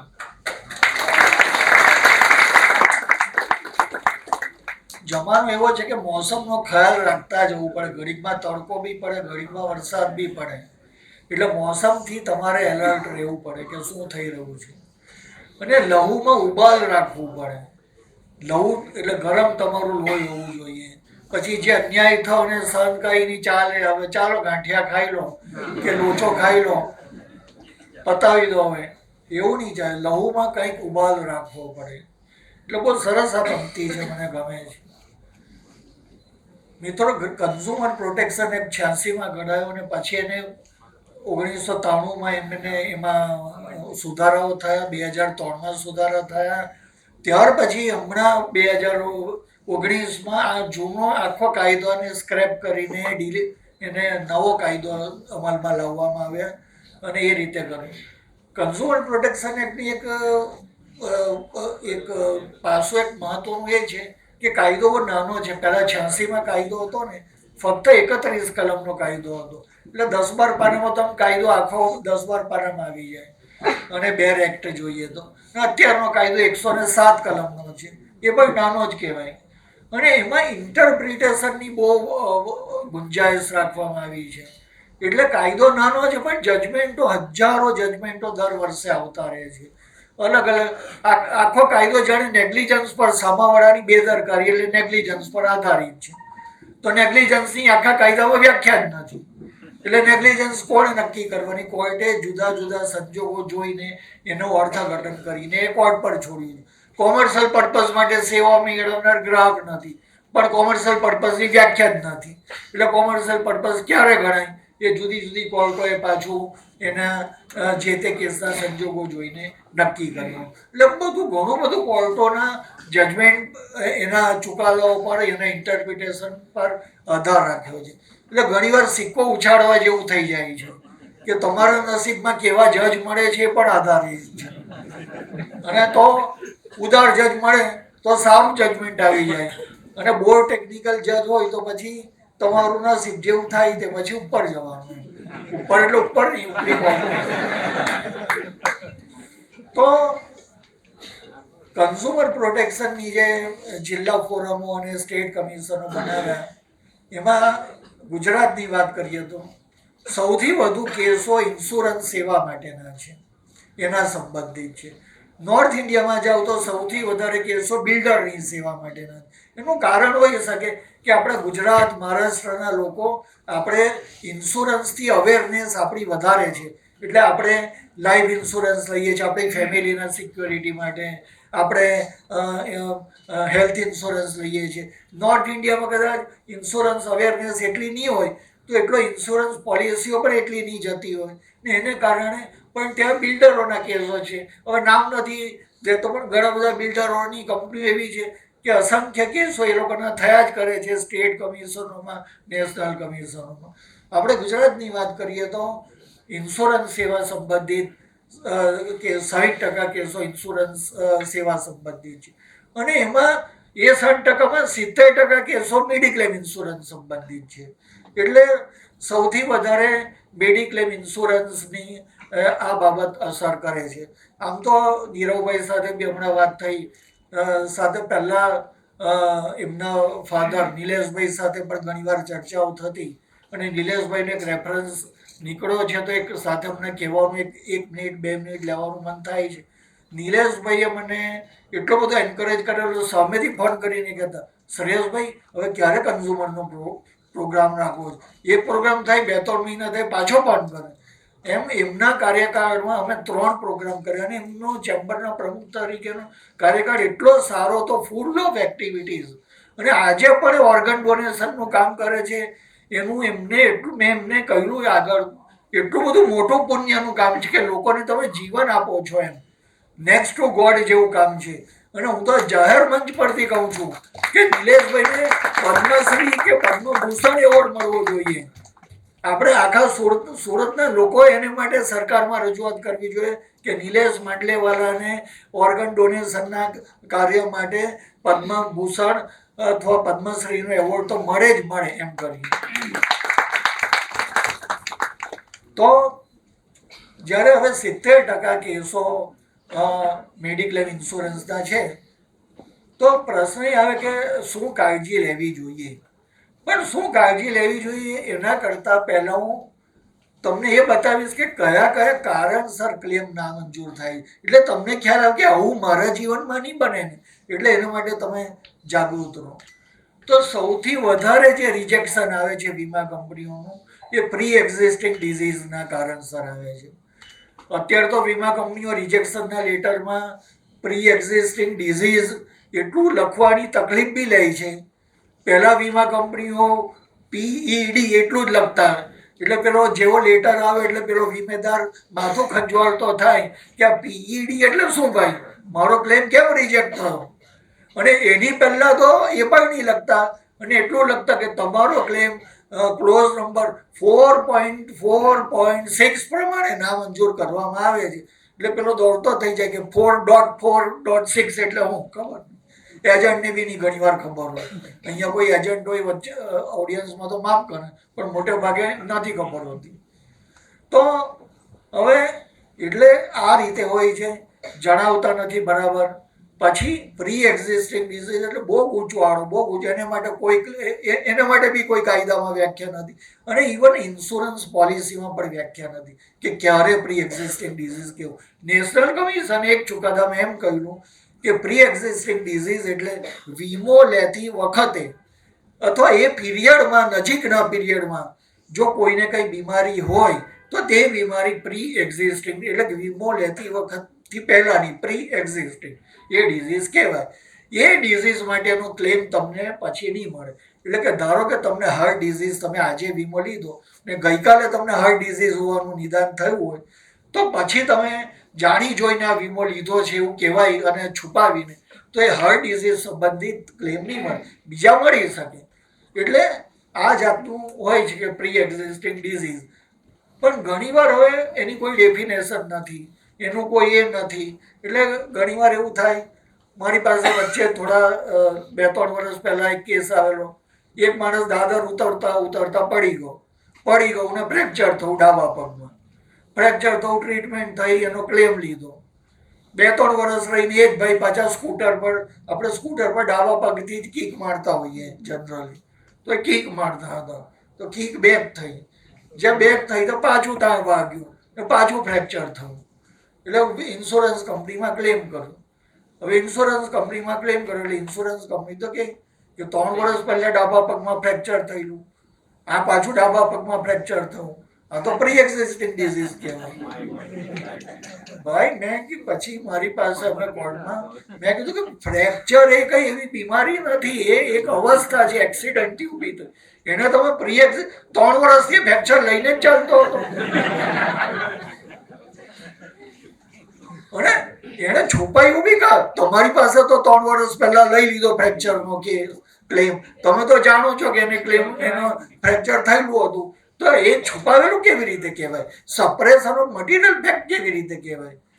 છતાં પણ આવા કેસો 3 વર્ષ સુધી ચાલતા ને ચાલતા જ રહે, અને પછી એટલે છેલ્લે જીત્યા એમ. પણ આવા બધા ઘણા બધા કેસો. બીજો આવી રીતે આવે કે ભાઈ આંખમાં ઇન્જેક્શનની મેટર હોય, ઘણીવાર ઇન્ટ્રાવિટ્રિયલ ઇન્જેક્શન મૂકવામાં આવે આંખમાં. રેટિનાની બીમારી હોય કે એ પ્રકારની બીમારી હોય તો આંખમાં ડાયરેક્ટ ઇન્જેક્શન મૂકવામાં આવે. હવે ઇન્જેક્શન કોઈ સામાન્ય માણસ નહીં મૂકી શકે, જે ઓપ્થેલ્મોલોજિસ્ટ હોય તે જ મૂકી શકે. ઓપરેશન થિયેટરમાં લઈ જવું પડે, એને આંખમાં ઇન્જેક્શન આપવું પડે. હવે થયું એવું કે મારી પાસે 3 જણના આંખમાં ઇન્જેક્શનના કેસ આવ્યા. એક જ દિવસે એક જ કોર્ટમાં એ કેસ દાખલ કરેલા. 3 કેસમાં કોર્ટે નક્કી કર્યું કે આ ક્લેમ મળવાપાત્ર છે. એક જ વીમા company, new India insurance company, છતાં એની ઓફિસ અલગ અલગ, પણ ન્યૂ ઇન્ડિયા ઇન્સ્યોરન્સ કંપની. 3માંથી 2 જણને વીમા કંપનીએ ક્લેમ ચૂકવી દીધા. ત્રીજામાં એ જ ન્યૂ ઇન્ડિયા કંપની ઉપર સ્ટેટ કમિશનમાં અપીલમાં ગઈ. હવે જ્યારે તમે આ એક જ સરખી બીમારી, એક જ સરખું ઇન્જેક્શન, એક જ લ્યુસેન્ટિસ ઇન્જેક્શન, એક જ પાછું એ જ કંપની લે, છતાં વીમા કંપનીએ 2માં આપી દીધા, 1માં નહીં આપ્યો. તો એનો કેસ અપીલમાં ગયો, અને તે અપીલમાં બી અમારી ફેવરમાં. પણ આ રીતે ઉપર અપીલ કરવાની પણ કોઈ જરૂર ન હતી એવું મને લાગે. અને ઘણીવાર સ્ટેટ કમિશનમાં હુકમો થાય છે, જો ખોટી અપીલો કરી હોય તો 10,000 15,000 કોસ્ટના બી કરે છે કે ભાઈ અપીલ તમારે બિનજરૂરી રીતે કરી. એટલે આ પણ એક રિજેક્શનના આવી રીતે રિજેક્શનો થાય છે. આંખના ઇન્જેક્શનના કમસે કમ 50 કેસો ક્લેમો તો મેં અપાવ્યા છે. છતાં પણ હમણાં પણ સુરતને ખૂબ જ જાણીતા સર્જન, હું નામ નથી કહેતો, એમને આંખની બીમારી થઈ અને એમના ક્લેમ 3 ઇન્જેક્શન એમણે લીધા, એમનો ક્લેમ પણ રિજેક્ટ થયો. એમના ક્લેમમાં બી મારે દલીલો કરવી પડી. મેં વીમા કંપનીના વકીલને લોબીમાં બતાવ્યું કે તમે આગળ આવા 15-20 કેસોમાં આપી ચૂકેલા છો પેમેન્ટ, પણ નહીં માને અને બધું ચાલી દલીલો અને પછી છેલ્લે જજમેન્ટ આવ્યું, જજમેન્ટ સુધી જવું પડ્યું એમ. પણ મને ઘણી વાર એવું લાગે કે વીમા કંપનીઓએ વિચારવું જોઈએ કે પોતાના જૂના રેકોર્ડ્સ પણ જોવા જોઈએ કે જ્યારે આપણે અમુક ચુકાદાઓ સ્વીકારી લીધા છે, જેનું આપણે કોમ્પ્લાયન્સ કરી ચૂકેલા છે, તો સેમ એવા આઈડેન્ટિકલ કેસોમાં માણસને શાને માટે કોર્ટમાં જવા મજબૂર કરવો જોઈએ. એટલે એક તો પ્રી એક્ઝિસ્ટિંગ ડિઝીઝ, એક આ રીતે. પછી હવે બીજો એક ક્લોઝ હોય છે એવો, હવે આમ તો આપણે અહીંયા દારૂબંધી છે પણ એટલે હું તમને એના માટે એન્કરેજ નથી કરતો, પણ વીમા પોલિસીમાં એક શરત એવી હોય છે કે જો આલ્કોહોલનું સેવન કરેલું હોય, તમાકુનું સેવન કરેલું હોય અને એને કારણે કોઈ બીમારી થઈ હોય તો એનો ક્લેમ નહીં મળે. હવે એવા લોકો બી મારી પાસે આવે એટલે મારે તો મારી ફરજ બજાવવી પડે. તો અમારે એવું બતાવો, એવું હોય કે આલ્કોહોલને કારણે જ પેલી સારવારવાળી બીમારી થઈ તો ક્લેમ નામંજૂર કરી શકાય. તમાકુ લેવાના સેવનને કારણે જ ડાયરેક્ટ પેલી બીમારી થઈ તો જ ક્લેમ નામંજૂર થઈ શકે. પણ જો ભલે તમાકુનું સેવન કદાચ કરતો બી હોય, એને કેન્સર થવું, જડબાનું કેન્સર થવું ઘણા કેસમાં, પણ એ જડબાનું કેન્સર તમાકુના સેવનથી થવું છે એ બર્ડન ઓફ પ્રૂફ એ વીમા કંપનીના સિર પર છે. અને જો વીમા કંપની પુરવાર કરી શકે કે એને તમાકુના સેવનથી જ આ કેન્સર થવું છે તો જ એ ક્લેમ નામંજૂર કરી શકે. એમાં પછી અનુમાનનો વિષય નથી કે તમાકુનું સેવન કરતો હશે એટલે એને જડબામાં કેન્સર તો થઈ જ જાય ને, એવું અનુમાન નહીં ચાલે. વીમા કંપનીએ પુરવાર કરવું પડે.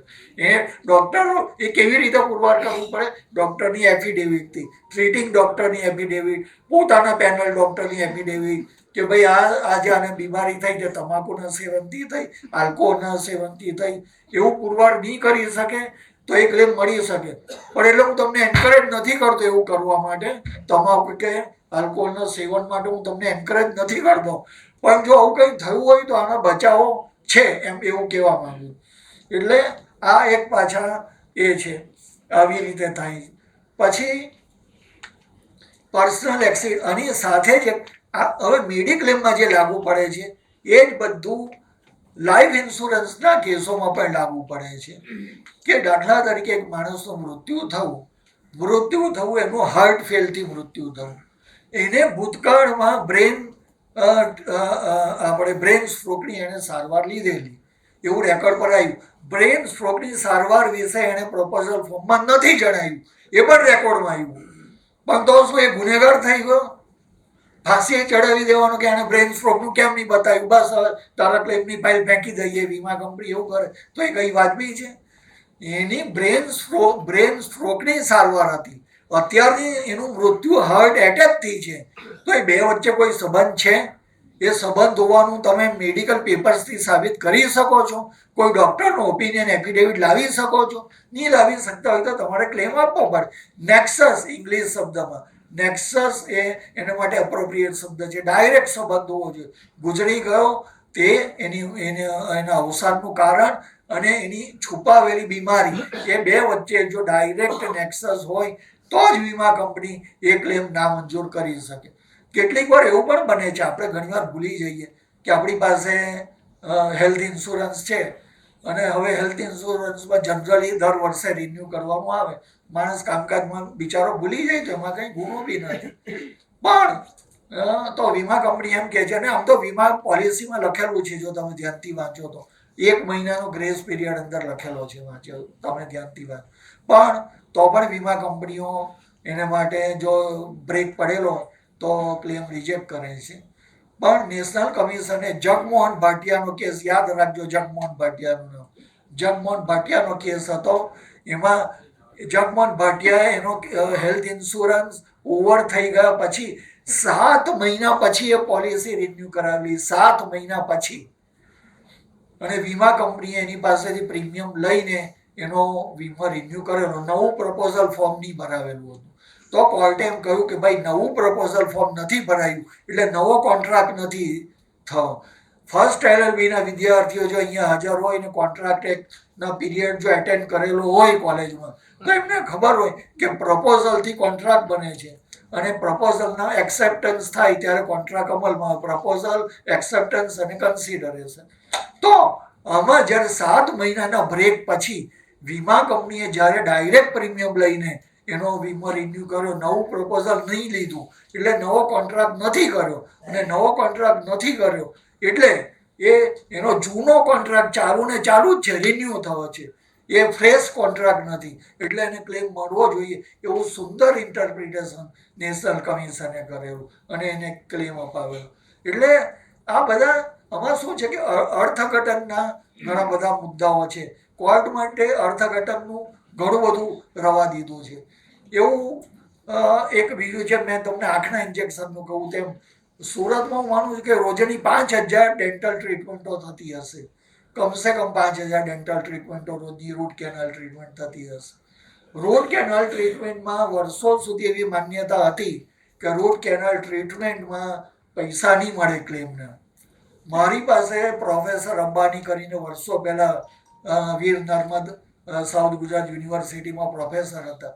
જે જમાનામાં રૂટ કેનાલ ટ્રીટમેન્ટ 2500 રૂપિયામાં થતી હતી, તે મારી પાસે એનો ક્લેમ રિજેક્ટ થયો એટલે આવ્યા. મેં કીધું કે સાહેબ 2500નો ક્લેમ છે, તમે 2500 માટે કોર્ટમાં જવા માંગો છો? તે કે હું જવાનો, તમારી જે ફી થાય તે આપીશ. મેં કીધું કે કંઈ વાંધો નહીં, ચાલુ કરીએ. પછી અમે કેસ કર્યો અને એમાં વીમા કંપની એમ જ કે આ તો ટ્રીટમેન્ટ છે, આઉટડોર એટલે OPDમાં બી ટ્રીટમેન્ટ લઈ શકાય, આમાં હોસ્પિટલાઇઝેશન થવું નથી. પણ રૂટ કેનાલમાં હોસ્પિટલાઇઝેશન થતું જ નથી. પછી અમે પોલિસીમાં શોધ્યું તો એ પોલિસીમાં ક્લોઝ નંબર 2 પોઈન્ટ સમથિંગ હતો કે અમુક પ્રકારની ડેન્ટલ ટ્રીટમેન્ટો અને અમુક પ્રકારની આંખની ટ્રીટમેન્ટો એવી છે કે જેમાં 24 કલાકનું હોસ્પિટલાઇઝેશન ન હોય તો પણ ક્લેમ મળી શકે. અને એ વસ્તુ પાછી એ અંબાણી સાહેબના ઇન્સ્યોરન્સ પોલિસીમાં જ લખેલી હતી અને વીમા કંપનીએ પોલિસી ઇસ્યુ કરેલી. અને જે વીમા કંપની ઇસ્યુ કરેલી તેણે વીમા પોલિસી વાંચ્યા વગર ક્લેમ રિજેક્ટ કરેલો.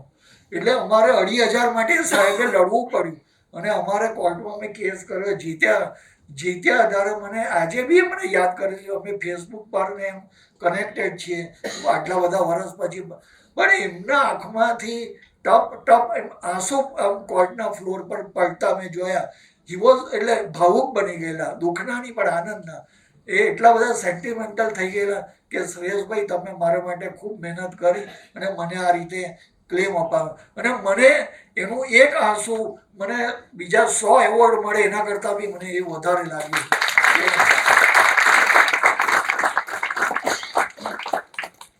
એટલે આ બધા ફાઇનર પોઈન્ટ છે, બધા સૂક્ષ્મ પોઈન્ટ છે ને ખૂબ જ તમારે શાંતિથી સમજવું પડે, જાણવું પડે, મજા આવે. ઘણીવાર તો ઊંઘની મને થોડી અનિદ્રાની બીમારી છે તો હું 4, 3:30, 4 વાગે જાગીને વાંચવા લખવા. હમણાં મેં એક ડૉક્ટરને કીધું કે હું 4 વાગે ઓફિસનું કામ કરતો હતો. તેમ કે સવારે 4 વાગે તમે ઓફિસનું કામ કરો છો? મેં કીધું કે ભાઈ ઊંઘ નહીં આવે તો શું કરું, પછી આ કરું એમ. એટલે તો આ બધું વાંચતા બહુ ઘણું બધું જાણવાનું મળે. અહીંયા લો કોલેજના ઘણા બધા વિદ્યાર્થીઓ છે, પ્રિન્સિપલ પણ હાજર છે. હું પ્રિન્સિપલને કહીશ કે અમને ઇન્સ્પાયર કરે વધારે વાંચવા માટે. જો વાંચશે તો એમને વધારે મજા આવશે અને જાણવાનું મળશે. મિત્રો, મેં તમને બેઝિક થોડો ફંડામેન્ટલ જે ડેઈલી આટલા બધા કેસો મેં ચલાવે એના પરથી કે શું તકલીફો આવે છે તે મેં તમને જણાવવાનો પ્રયત્ન કર્યો. સાથે એક વસ્તુ જણાવી દઉં કે જ્યારે તમે ફોર્મ ભરો છો ત્યારે 2 ફોર્મ ભરો તમે. પહેલું ફોર્મ ભરો છો તમે વીમો લેતી વખતે, ત્યારે તમે બને ત્યાં સુધી સાચી હકીકત તમારા હેલ્થ વિશેની જણાવો. તમારું પ્રપોઝલ ફોર્મ એ તમારા હેલ્થનું એ દર્પણ છે, એક મિરર છે એવું હોવું જોઈએ. એમાં બધી જ સાચી હકીકતો જણાવવી જોઈએ. જો કે એ વસ્તુ બી બે ધારી તલવાર છે. જણાવશો એટલે તેનો ક્લેમ તમને મળવાનો નથી, અને નહીં જણાવો તો શું થાય તે હું કહેતો નથી. પછી તમારે ક્યાં જવું પડે તે તમને હું કહેતો નથી, પણ એટલે હવે પછી તમારે નક્કી કરવાનું. બીજું કે તમે જ્યારે ક્લેમ કરો છો ત્યારે, આ તો પ્રપોઝલ ફોર્મ કરો ત્યાં, પણ ક્લેમ કરો છો ત્યારે બધી જ વસ્તુઓ સાથે જણાવી. એટલે તેમાં બધા હોસ્પિટલના બિલો, ડિસ્ચાર્જ કાર્ડ બધું જણાવો. અને મહેરબાની કરીને ડૉક્ટરને કહો કે ડિસ્ચાર્જ સમરીમાં ઘણીવાર લખી નહીં પાડે. ઘણીવાર શું, મને બી હમણાં જુલાઈ મહિનામાં હોસ્પિટલાઇઝ કર્યો તો મને હોસ્પિટલમાં લઈ ગયા, હું બેભાન બની ગયો. પછી મારી સાથે આવેલા મારા વાઈફ કે મારા સન કે લોકોએ ડૉક્ટરને કીધું હશે. ઘણીવાર ડૉક્ટર પૂછે પેશન્ટના સગાને, અમને ડાયાબિટીસ છે, કેટલા વર્ષથી છે? હવે સાથે આવેલો હોય તેમ કે 20 વર્ષથી છે. તો ભાઈ તને ખબર છે કે 20 વર્ષથી છે? હાઇપર ટેન્શન છે? હા 15 વર્ષથી. ભાઈ પણ ખબર હોય તો કે, નહીં તો એમ કે ખબર નથી એમ. પણ આવી રીતે લખાવી એટલે ડૉક્ટર પછી ડિસ્ચાર્જ સમરીમાં લખીએ. એ વીમા કંપની પાસે જાય એટલે તમારું એક સૌથી પહેલી વાત તો એ કે ડાયાબિટીસ અને હાઇપરટેન્શન એ લાઇફસ્ટાઇલ ડિઝીઝ છે. એને કારણે વીમા કંપની કોઈ પણ ક્લેમ નકારી શકતી નથી, સિવાય કે ડાયાબિટીસ કે હાઇપરટેન્શનનો ક્લેમ હોય તો જ નકારી શકે. જો હાર્ટ ડિઝીઝનો હોય, કેન્સરનો હોય, બ્રેન સ્ટ્રોકનો હોય, કિડનીનો હોય, કોઈ પણ ક્લેમ હાઇપરટેન્શન કે ડાયાબિટીસને કારણે રિજેક્ટ થઈ શકતો નથી. એવા કાયદાના સિદ્ધાંતો પ્રસ્થાપિત થયેલા છે. એટલે પણ તમારા ડૉક્ટરને કહેવું જોઈએ કે કંઈ આવું બધું ડ્યુરેશન માટે, માંદગીના ડ્યુરેશન માટે લખી નહીં પાડે. એક ભાઈ આવેલા, પછી પેલા ઇન્વેસ્ટિગેટરો એપોઇન્ટ કરે વીમા કંપની. એક ભાઈ ઇન્વેસ્ટિગેટર ગયા પેલાને ત્યાં, ઘરમાં પેશન્ટ હાજર છે, પેશન્ટનો છોકરો હાજર છે, તો છોકરાની વાઈફને પૂછે છે કે ભાઈ અમને બીમારી ક્યારથી હતી, તમારું શું અમને કેવું છે? તો પેલી કહે કે 30 વર્ષથી હતી. પછી એમને કીધું કે ભાઈ હવે એના છોકરાની ઉંમર જ 25 વર્ષની. તો પેલી વાઈફ તો કે દાડે આવી હશે, એ કેવી રીતે કહે કે 30 વર્ષ? મેં કીધું કે તમારી ડોટરની લોની ક્યારે લગ્ન થયેલા તમારા? આવું બી પૂછવું પડે આ કોર્ટમાં કેસ. કેમ કે લગ્ન તો હમણાં 1-2 વર્ષ પહેલા હતા. તો એ કેવી રીતે કહે કે 30 વર્ષથી બીમાર નથી? એટલે આવી બધી રીતે પોઈન્ટ શોધીને અમારે પછી એને એક વીમા કંપનીની સાથે આ કરવું પડે. પણ બને ત્યાં સુધી તમારા પેપર્સમાં ડૉક્ટરો કોઈ આવી નોંધ ના લખી લે એડવર્સ, એનું તમે કાળજી રાખો. મારા ફાધરને બી હોસ્પિટલમાં દાખલ કરેલા. ડિસ્ચાર્જ સમરી બનાવતા પહેલાં મેં મહાવીર હોસ્પિટલમાં કીધું 1 મિનિટ, બનાવતા નહીં ડિસ્ચાર્જ સમરી, પહેલાં મને બતાવો કે એમાં શું લખો છો, પછી એને ફાઇનલ કરજો. તેમણે મને બતાવી ને ફાઇનલ પછી અમે કર. તો તમારે થોડુંક એ રહેવું પડે અમુક બાબતો માટે. તો આ રીતે મેં તમને I have tried my best કે ભાઈ આવા બધા કેસો જે અત્યારે થાય છે ને જેનો અમારે સામનો કરવો પડે છે ને એને કારણે તમારે સામનો કરવો પડે ને તમારા વતી પછી અમારે સામનો કરવો પડે, તો એને માટે તમારે જાગૃત રહેવું પડે. એવું મારું કરવું એ છે.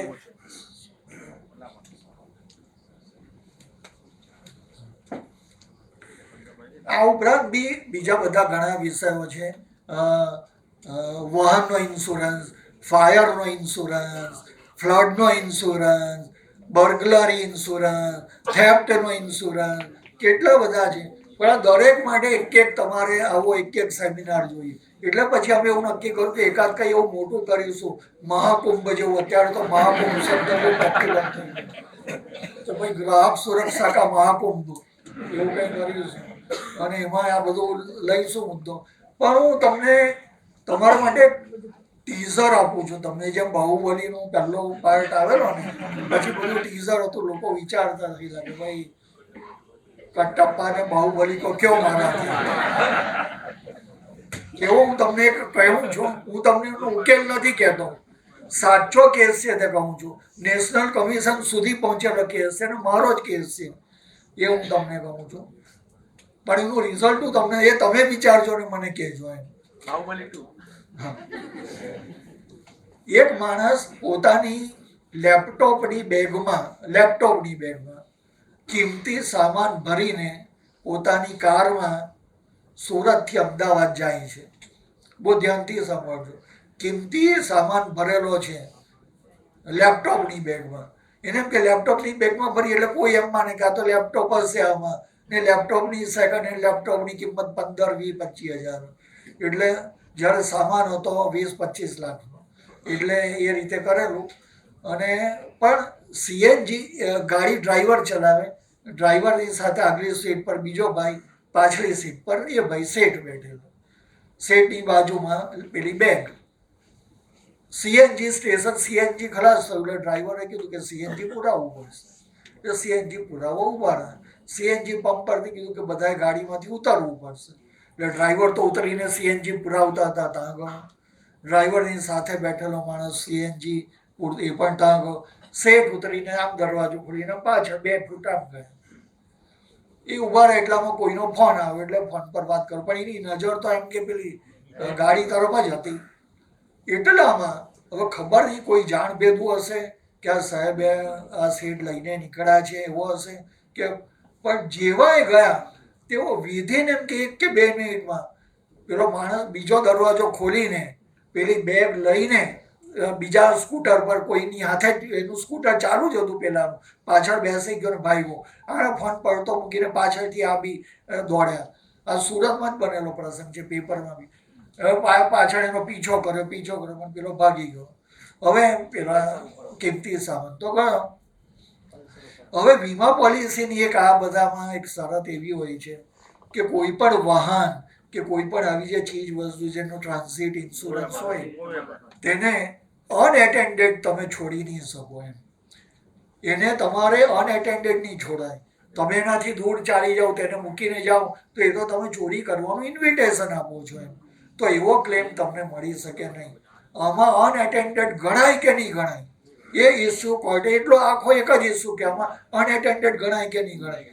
ગાડીમાં કિંમતી સામાન છે, ગાડીના દરવાજા ખુલ્લા છે, પેલા 3 જણ ગાડીની બહાર છે, સીએનજી સ્ટેશન વાળાને કહેવાથી ઉતર્યા છે, તો આમાં અનએટેન્ડેડ ગણાય કે નહીં ગણાય એ તમે વિચારજો. એ હું તમારા પર છોડું છું.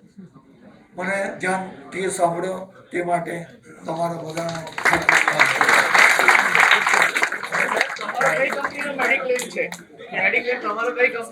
ચિંતા નહીં કરો. we'll have a very detailed question answer session.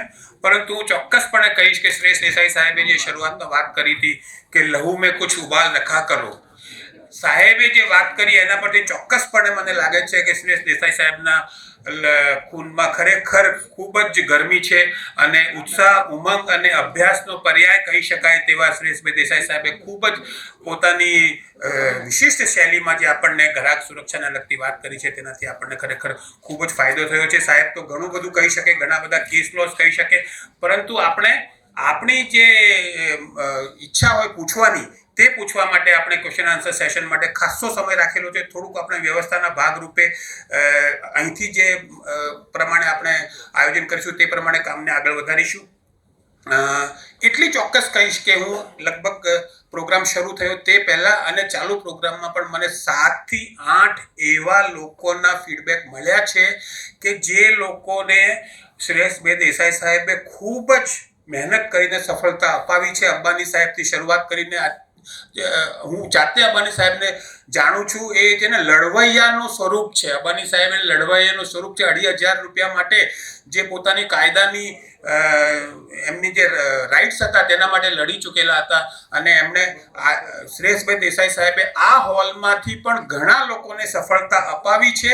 એટલે હું વિનંતી ખાલી એટલી જ કરું છું કે શ્રેષ્ઠભાઈ દેસાઈને સાહેબે આપણને શું સફળતા અપાવી તેનું વર્ણન કરતા આપણે પ્રશ્નોત્તરી નથી કરવી, પરંતુ જે પ્રશ્નો ટેકનિકલ અને લીગલ છે તેના તરફ આપણે આગળ વધીશું. હાથ ઊભો કરજો, હું આપને પ્રશ્ન કરવાનું કહીશ. માત્ર પ્રશ્ન ઉપર જજો.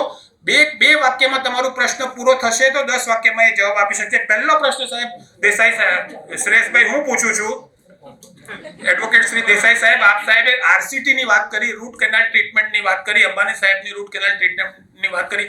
આજે બધાને રૂટ કેનાલ ટ્રીટમેન્ટ અને ઇમ્પ્લાન્ટ કરવાનો વારો આવે છે. આજે આપણને આરસીટી ને ઇમ્પ્લાન્ટનું ક્લેમ મળે કે નહીં મળે?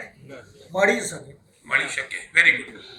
થોડું અહીંયા એ એક મિનિટ પ્રશ્ન પૂછે ને તો કોઈ કોર્ટમાં ચાલતી સબજ્યુડિસ મેટર માટે નહીં પૂછે. હા, એ પણ એક બીજી કન્ડિશન છે. બને ત્યાં સુધી કમ્પલસરીલી કોર્ટમાં ચાલતી સબજ્યુડિસ મેટર વિશે વાત કરવાથી સારું નહીં લાગે, એટલે એ પ્રશ્ન પૂછવો નહીં. હા સાહેબ.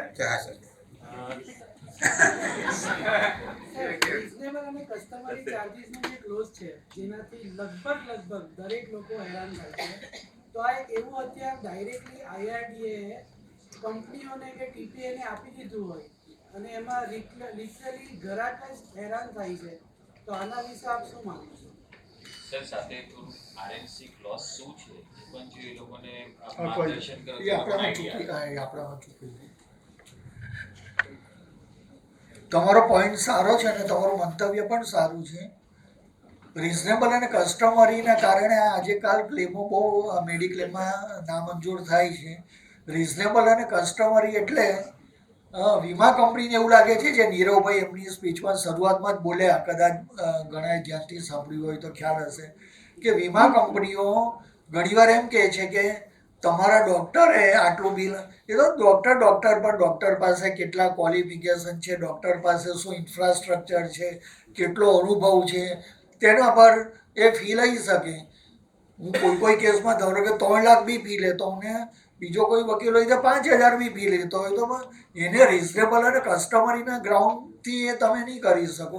એટલે ભાઈ એમ ડૉક્ટરે આટલા બિલ લીધા, તો આ વીમા કંપની એમ કહે છે કે આ જે ચાર્જિસ છે તે રિઝનેબલ નથી અમારા માનવા પ્રમાણે. આ વિસ્તારમાં કે આ શહેરમાં આટલો ચાર્જ, ઓપરેશન થિયેટરનો ચાર્જ આટલો નહીં હોય, ઓપરેશનનો ચાર્જ આટલો નહીં હોય, એટલે રિઝનેબલ કે કસ્ટમરી નથી. એટલે એ લોકોને જે રિઝનેબલ લાગે કે કસ્ટમરી લાગે તેટલો આપે, બાકીનો એમાઉન્ટ કાપી નાખે. એટલે તમારે પછી પેલો વીમેદાર દોડતો થઈ જાય. આ રિઝનેબલ અને કસ્ટમરીનું છે. હવે એને માટે ઘણા બધા કેસો થયા. વીમા કંપની અને આઈઆરડીએ સમજવાની બાબત છે, પણ એ હજુ ચાલુ જ છે કે બે લોકો કામ એ કરે છે. એટલે પણ એને આપણે આના માટે ગુજરાત સ્ટેટ કમિશનનું ધોળકિયા સાહેબની બેન્ચનું એક જજમેન્ટ હતું કે ભાઈ રિઝનેબલ અને કસ્ટમરીની વ્યાખ્યા શું છે. એ વ્યાખ્યા તો કંઈ આપી જ નથી. એ વ્યાખ્યા કોણે કરી, કેટલો ચાર્જ રિઝનેબલ ગણવો ને કેટલો કસ્ટમરી ગણવું, એવું કંઈ છે નહીં. આ કંઈ પેલું એવું નથી કે ભાઈ ભીંડા લેવા ગયા, ભાઈ ભીંડાનો ભાવ 100 રૂપિયા કિલો, નહીં 100 વાજબી નથી, 90 આપવા છે. તો પેલો જે જવાનો પેશન્ટ, એ તો ડૉક્ટર બીમાર પડેલો હોય તો ડૉક્ટર સાથે થોડો ભાવતાલ કરવાનો છે કે પહેલાં પ્રાઇસ લિસ્ટ થોડો માંગવાનો છે કે તમારું પ્રાઇસ લિસ્ટ આપો પછી હું દાખલ થાઉં. એટલે એ તો જે ડૉક્ટર માંગે તે એ આપવાના છે, એટલે એ પ્રમાણે એને આપવા પડે. પણ એ આનંદની વાત એ છે કે રિઝનેબલ અને કસ્ટમરીના ગ્રાઉન્ડ પર જે ડિડક્શનો થયા છે એને કોઈ પણ કોર્ટે આજ દિન સુધીમાં માન્ય રાખ્યા નથી અને વ્યાજ અને વળતર સાથે અપાવવાનો ઓર્ડર કર્યો છે. એક આવું જ બીજું હતું, એ 15 બેડનું કે ભાઈ 15 બેડ હોય હોસ્પિટલમાં, એ જો કે હવે નીકળી ગયું છે પણ ઓછું થઈ ગયું કે 15 બેડ. ત્યારે મને શરૂઆતમાં આવ્યું ત્યારે કોર્ટમાં એકચ્યુઅલ દલીલ બને ઘણીવાર રિડિક્યુલસ દલીલ કરવાનું ગમે, કારણ કે જ્યારે પેલાની વાત જ રિડિક્યુલસ હોય તો રિડિક્યુલસની સામે રિડિક્યુલસ જ વાત મૂકવી પડે. એટલે મેં કીધું કે તો પછી વીમા કંપની એવું અપેક્ષા રાખે છે કે એક માંદો માણસ દાદર ચડીને હોસ્પિટલમાં જાય, પછી ડૉક્ટરને નહીં મળે પણ પહેલાં કે મને તમારા બેડ ગણાવો, પછી 1 2 3 4 એમ ગણે, 14 બેડ થાય તો નહીં હવે નહીં, એ નીચે ઉતરે પાછો બીજી હોસ્પિટલમાં જાય તો 15 છે કે નહીં એ ગણે, પછી એ દાખલ થાય, આવું કરે. આ પોસિબલ છે. એટલે એમાં પણ ગુજરાત સ્ટેટ કમિશને કદાચ ધોળકિયા સાહેબની બેન્ચ હતી એ વખતે કહું કે આવી અવાસ્તવિક શરત આવી બનાવી નહીં, અને એને એટલે 15 બેડવાળામાં બી મોટે ભાગે કોઈ કોર્ટોએ એ માન્ય નથી રાખ્યું. પણ એ વીમા કંપનીઓ એકવાર પકડે છે ને એને છોડતા નથી, એ તકલીફ પડે છે. એટલે હવે શું કરવું? Yes sir. હવે નીરવભાઈ માંડલેવાલા કે સર, એક એવો પ્રશ્ન છે કે જે દરેક લોકો હોસ્પિટલમાં એડમિટ થાય છે, એ દરેકને લાગે એવો પ્રશ્ન છે. આપને જેમ સાહેબે કીધું કે આ એક કોન્ટ્રાક્ટ છે, પોલિસી હોલ્ડર, ઇન્શ્યોર્ડ અને ઇન્સ્યોરન્સ કંપનીની વચ્ચેનો એક કોન્ટ્રાક્ટ છે, બરાબર? તો જ્યારે બી એ એડમિટ થાય છે તો એ હોસ્પિટલ અને ઇન્સ્યોરન્સ કંપનીનો એક પેકેજ હોય છે. અને એની સીધી અસર ક્લેમમાં ઇન્શ્યોર્ડની ઉપર થાય છે, દર્દીની ઉપર એની અસર સીધી થાય છે. એવા કેસીસની અંદર શું કરવું જોઈએ? કારણ કે એને તો પોલિસી તો સારી પોલિસી 10 લાખ 15 લાખની પોલિસી લીધી છે, પણ એ લોકો એ વખતે બતાવે કે અમારું પેકેજ આ છે ને આ જ પેકેજના અંતર્ગત અમે તમારી નિદાન કરીશું. અને સાથે બીજું આની સાથે કનેક્ટેડ, દરેક હોસ્પિટલની અંદર જે ડિપોઝિટ લેવામાં આવે છે એ લોકો પાસે, કે ડિપોઝિટ જ્યારે સેટલમેન્ટ લેટર આવે, એ સેટલમેન્ટ લેટરમાં લખીને આવતું હોય છે કે કે આ જે ફાઇનલ રકમ છે આના સિવાય એક બી રૂપિયો તમારે વધારે લેવો નહીં. છતાં ડિપોઝિટ તરીકે મોટી રકમ વીમા ગ્રાહકોની પાસે રાખવામાં આવે છે, જે 90 દિવસે તેઓને ફરી ચૂકવવામાં આવે છે.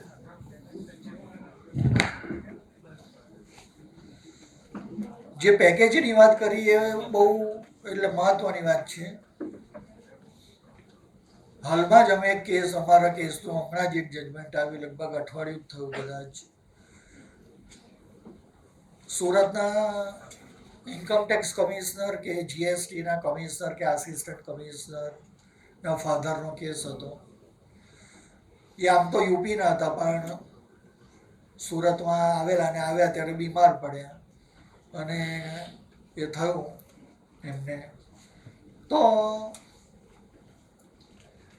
કોર્ટે એમ કીધું, અમારી દલીલ હતી ને કોર્ટે માનીને કે ભાઈ જે હોસ્પિટલ અને વીમા કંપની વચ્ચે જે કરાર છે તેમાં વીમેદાર પાર્ટી નથી, એ તો થર્ડ પાર્ટી છે. એ કરાર કોની વચ્ચે કે ભાઈ આ પેકેજ આ બીમારીના આટલા, આ બીમારીના આટલા, એવું નક્કી કોણે કર્યું? હોસ્પિટલ ને વીમા કંપની. હું હોસ્પિટલમાં દાખલ થાઉં, મને તો ખબર જ નથી કે આવું કંઈ નક્કી થયેલું છે.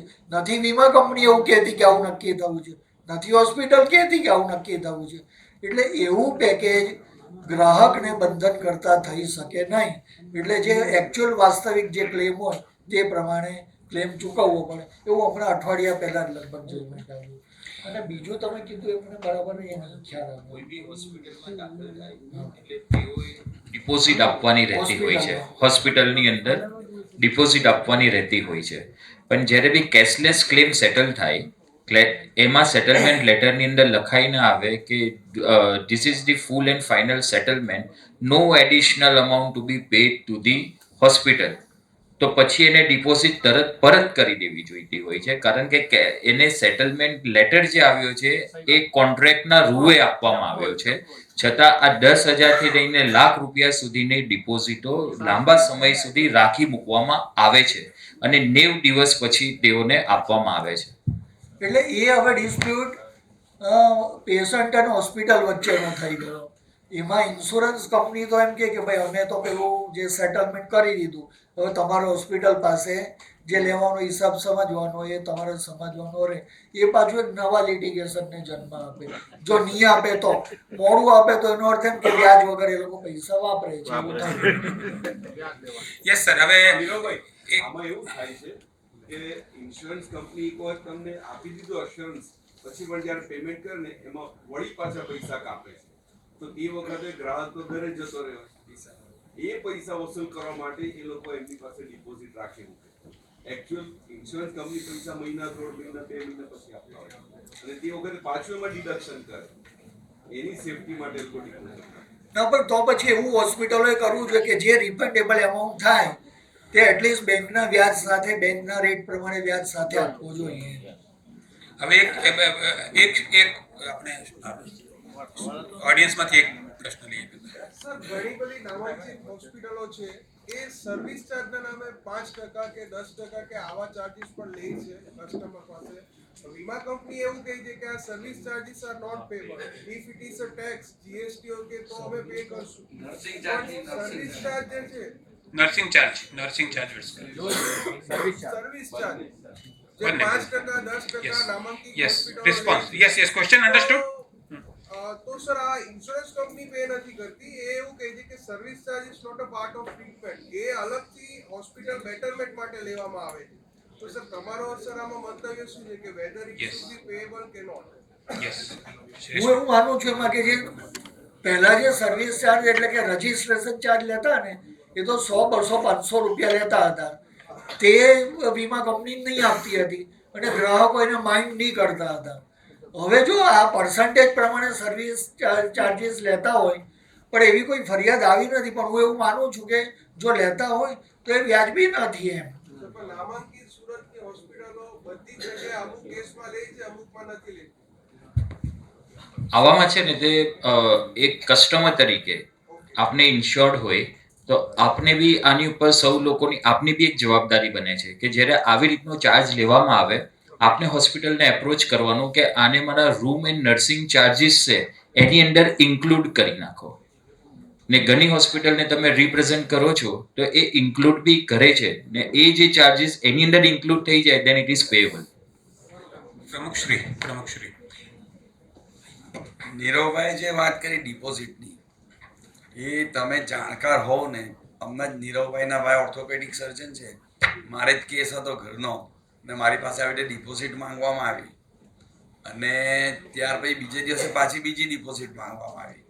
એટલે મેં આ ચેમ્બરનો જીવ રહ્યો એટલે 2 સવાલ પૂછવા પડે. એટલે મેં 2 સવાલ પૂછ્યા તો પછી એ લોકોને જરાક લાગ્યું ને પછી ડૉક્ટર સાથે વાત કરાવી ત્યાં ડિપોઝિટ મારી પાસે નહીં લીધી. એટલે તમે આમાં કંઈક અપોઝ કરો ને તો ડિપોઝિટ એ લોકોને લેવી જેટલી લિમિટમાં લેવાની એટલી જ લેતા હોય છે. બીજી વસ્તુ સાહેબ, તમને એક વસ્તુ એ પૂછવાની કે આપણે આજે એડમિટ થયા છે હોસ્પિટલમાં અને એવું નક્કી છે કે આ પેશન્ટને 5 દિવસ રાખવો જ પડશે કે 6 દિવસ રાખવો જ પડશે, તો be at the time of the discharge એવું કહેવામાં આવે છે કે તમારી હજુ કેશલેસની એપ્રુવલ આવી નથી. તો શું આ લોકો એપ્રુવલ પહેલેથી જાણે છે કે આ કેસ કેશલેસ છે?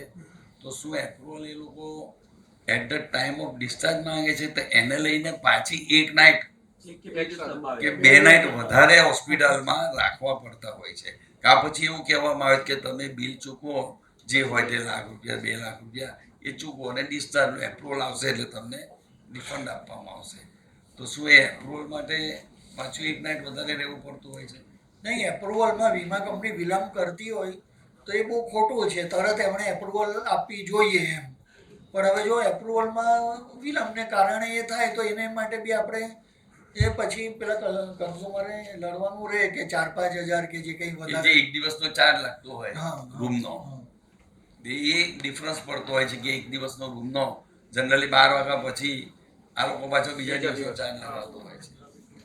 અને આ બાબતમાં જ મારી સાથે એક હોસ્પિટલમાં, મોટી હોસ્પિટલમાં આવી રીતે તકરાર થયેલી, ઝઘડો થયેલો ને મને એ લોકોએ ઊભા રિફંડ આપવું પડેલું હોસ્પિટલ. 10 વાગે મારું ડિસ્ચાર્જ બની ગયેલું, એપ્રુવલ નહીં આવી ને પછી રાખવા પડ્યા અને બીજે દિવસનો ચાર્જ લીધો. એટલે એ લોકોએ એ તો દલીલ કરી મેં આટલી તો એ લોકોએ આપ્યું. બાકી બીજા ગ્રાહક હોય એ સફર કરતા હોય છે. એ લોકોએ 3 કલાકમાં આપી દેવું પડે. સર આવા કેસમાં છે ને, આવા કેસમાં જે એમઓયુ થયું હોય ને તે એમઓયુ ડિસ્કાઉન્ટ બાદ કરીને તમે ડિસ્ચાર્જ તમે લઈ શકો છો. એ પોસિબલ છે. એઝ અ કસ્ટમર જ્યારે બી કેશલેસની અંદર હોય ત્યારે આપની કોઈ પણ પ્લાન સર્જરી હોય આપને સૌએ ધ્યાન રાખવું જોઈએ કે ક્યારે બી પ્લાન સર્જરી કે ઓર્થોપેડિકની સર્જરી છે કે બીજી કોઈ પણ કેટરેક્ટની સર્જરી છે, જે આવી પ્લાન્ડ સર્જરી હોય તો એમાં 3 દિવસ પહેલા તમારે હોસ્પિટલની અંદર ડોક્યુમેન્ટ સબમિટ કરાવી દેવાના અને હોસ્પિટલનું આપણે ફોલોઅપ કરવાનું કે આને પ્રી ઓથોરાઇઝ અપ્રુવલ માટે તમે મોકલી આપો. એટલે પહેલા ઇનિશિયલ અપ્રુવલ આપને મળતી હોય છે. ઇનિશિયલ અપ્રુવલ તમારું 80,000નું પેકેજ ફોર એક્ઝામ્પલ થયું છે તો તમને એમાં ઇનિશિયલ અપ્રુવલમાં અપ ટુ 60,000ની અપ્રુવલ ઇમિડિયેટ બેઝિસ પર મળી જતી હોય. પછી ફાઇનલ ડિસ્ચાર્જ થાય ત્યારે આપની બી એક જવાબદારી બને કે આપને હોસ્પિટલનું ફોલોઅપ કરીએ કે શું તમે મારા બધા ડોક્યુમેન્ટ મોકલી દીધા છે. કારણ કે એનો અપ્રુવલનો સાહેબે જેમ ટાઈમ કીધું 3 કલાકનો સમય હોય છે. તમે 3 ડોક્યુમેન્ટ મોકલી દીધા પણ એમાં જે પોલિસી હોલ્ડર છે એનો આધાર કાર્ડ જ નથી મોકલ્યો તો ફરી પાછો તમે એ આધાર કાર્ડ મોકલશો, છેલ્લી ક્વેરી સબમિટ કરશો ત્યાંથી પાછો 3 કલાકનો સમય જશે. કારણ કે એ લોકોની ફાઇલ બી પ્રોસેસ બધી થતી હોય. એટલે આપની બી એક જવાબદારી બને છે કે આપને ફોલોઅપ કરીને ટોટલ ડોક્યુમેન્ટ એક સાથે સબમિટ થયા કે નહીં થયા એનું આપને બી ધ્યાન રાખવું જોઈએ. અને બને ત્યાં સુધી શનિવાર અને રવિવારનો ડિસ્ચાર્જ ના લેવું પડે એ આપને ધ્યાન રાખવું જોઈએ. આવો જ એક મિનિટ, આવો જ પ્રસંગ બન્યો મારી સાથે. હું મહાવીરમાં દાખલ થયેલો, નક્કી થઈ ગયેલું કે આ દિવસે રજા લેવાની છે, એટલે મહાવીરે બજાજ એલિયન્સ વીમા કંપની પર મોકલી બી આપેલું કેશલેસ એપ્રુવલ. પણ પછી મેં કીધું કે ભાઈ મેં ફોલોઅપ ચાલુ કર્યું કે ભાઈ શું થવું, કેટલે આવ્યું. સાંજે મારે જવાનું મેં નક્કી કરેલું કે ભાઈ અમે જઈશું, તો આવ્યું નહીં. પાછો મેં બજાજ એલિયન્સ પર ફોન કરાયો, તો એમ કે જે માણસે પેલું એપ્રુવ કરવાનું છે તે ઓફિસર બહાર ગયો છે. મેં કીધું કે બહાર ગયો તો પણ મોબાઈલ તો લઈને જ ગયો હશે ને, પૂછી લો ને, એને બોલાવો ગમે તે રીતે. એટલે હું બરાબર પાછળ પડવું પડે. પાછળ પડ્યા તો પછી મહાવીરે છેલ્લે મને કીધું કે એક કામ કરો, તમારે અત્યારે તમે રજા જ્યારે પણ તમારે જવું હોય તો જઈ શકો છો, પછી અમે બજાર જાતે સમજી લઈશું, વાંધો નહીં, અને તમને જણાવીશું જે પણ હોય. પણ તમે એ દરમિયાન એટલે આવી રીતે જે નીરવભાઈ કહું ને, તમારું ફોલોઅપ કરવાનું કે ભાઈ બધા પેપર્સ ગયા, ત્યાંથી આવ્યું કે નહીં આવ્યું. બે ફોન તમારે ઇન્સ્યોરન્સ કંપનીમાં પણ કરવા પડે તો કરવાના, તો એ રીતે થઈ શકે. યસ, આપણે છેલ્લે શ્રેયસ હતા એટલે જવા દીધા. છેલ્લે Sum and substance H.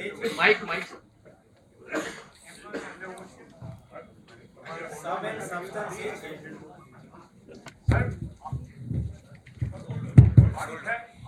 Hold on. આ ચર્ચાનું સમ એન્ડ સબસ્ટન્સ એ છે કે law will always come to rescue to every vigilant customer. માટે કસ્ટમરે વિજિલન્ટ રહેવું પડે તો ચોક્કસ ન્યાય મળશે. આ સમ એન્ડ સબસ્ટન્સ આ છે. યસ, છેલ્લેથી પ્રશ્ન. યસ, બોલો.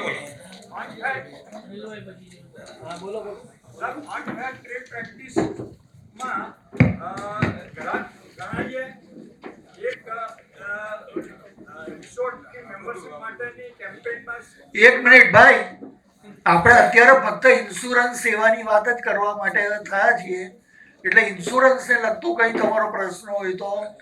એટલે યસ, હવે આપણે અરવિંદભાઈ બાબાવાલા સાહેબ કંઈક ઇન્સ્યોરન્સ વિશે પૂછવા માંગે છે. મારો સવાલ શાસ્ત્રી સાહેબનો છે. શાસ્ત્રી સાહેબ, આપણે અહીંયા જોયું કે ઘણા બધા ઇન્સ્યોરન્સ માટેના કન્ઝ્યુમર કોર્ટમાં જવું પડતું હોય છે અને ખાસો સમય એના માટે નીકળતો હોય છે. તો હું તમારો અભિપ્રાય જાણવા માંગીશ સર કે આ જે કેસનો નિકાલ થતા વર્ષો નીકળી જતા હોય છે, તેના માટે કોઈ સ્ટિપ્યુલેટેડ ટાઈમ હોવો જોઈએ. શું અભિપ્રાય છે સર? કાયદામાં એક સ્પષ્ટ સમય મર્યાદા આપી છે કેસના નિકાલની, પણ એવા ઘણા બધા પરિબળો છે કે જેના લીધે સ્વવિલંબ થઈ રહ્યો છે. એક તો કેસોના નિકાલ માટેની જે પદ્ધતિ છે એ પદ્ધતિ itself is a root cause for delay in disposal of cases.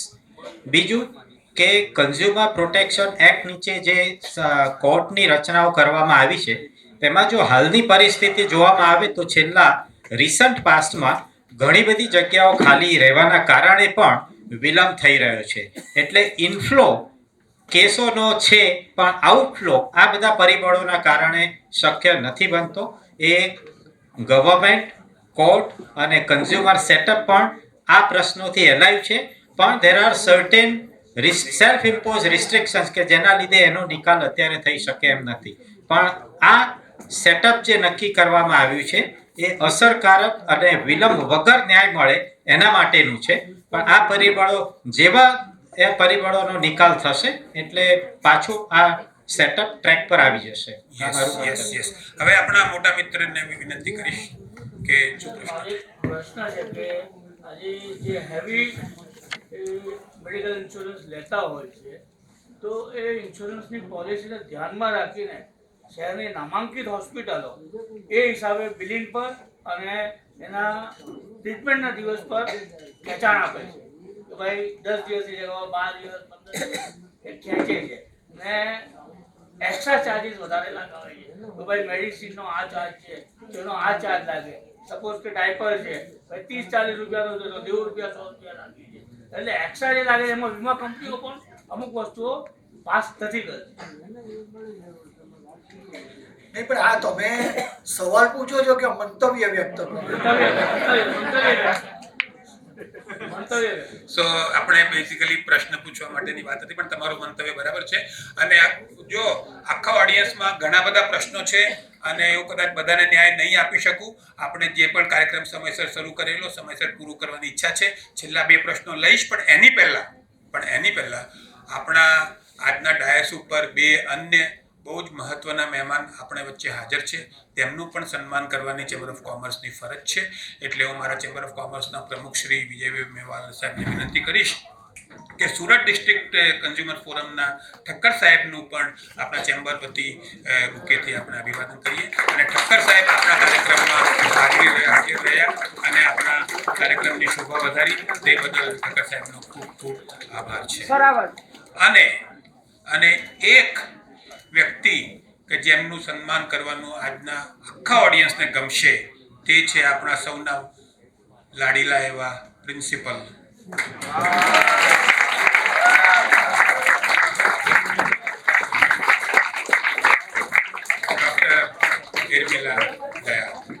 She is such a passionate academician that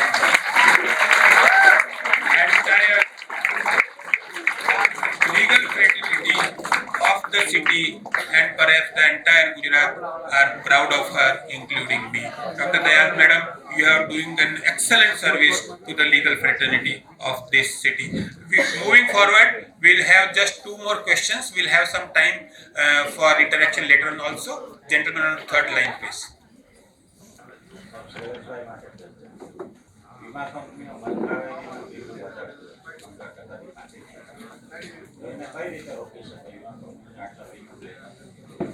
આપણે નહીં રોકી શકીએ. ये IRDA એ તો એ જે એ લોકોનું પ્રીમિયમનું જે નક્કી કરેલું હોય માળખું તે IRDA માં એ લોકોએ સબમિટ કરવું પડે.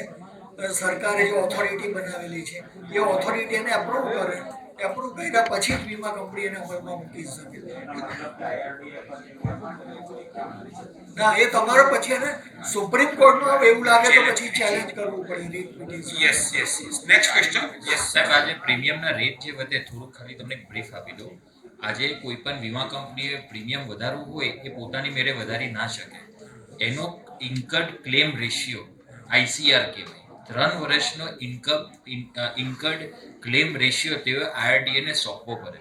અને આજે ઇન્સ્યોરન્સ કન્સેપ્ટ શું છે, 100 પાસેથી પ્રીમિયમ લીધું અને 20 જણની અંદર વેચ્યું, કલેક્ટિવ મોડ પર આ વર્ક કરતું હોય.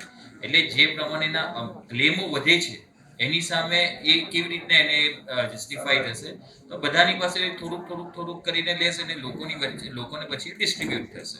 પણ એની સામે સર્વિસ આપવી જોઈએ એ આપનો હક છે. Yes. Next and last question. Sir, એક શોર્ટ ક્વેશ્ચન છે. બોન મેરો સર્જરી એબ્રોડ થી ડોક્ટર આવીને બોમ્બેમાં કરે છે અને એ એવું કહેવામાં આવે છે કે આ ઇન્ડિયન રેસિડન્સમાં આ સર્જરી નથી, ઇન્ડિયન મેડિકલ સાયન્સમાં એમ કહીને ક્લેમ રિજેક્ટ થાય છે. તો એના માટે શું ડિસિઝન હોઈ શકે? નહીં, એવું કહેવા તો મોડેની વાત નહીં. બોન મેરો સર્જરીનો ક્લેમ તો મળે જ ને. સર, પણ આ ઇન્ડિયન મેડિકલ સાયન્સમાં એવું આ મોડેની વાત એ પણ મિત્ર સાહેબ એવું કહી રહ્યા છે કે ભારતમાં બોન મેરો સર્જરીની ક્લેમ મળે છે.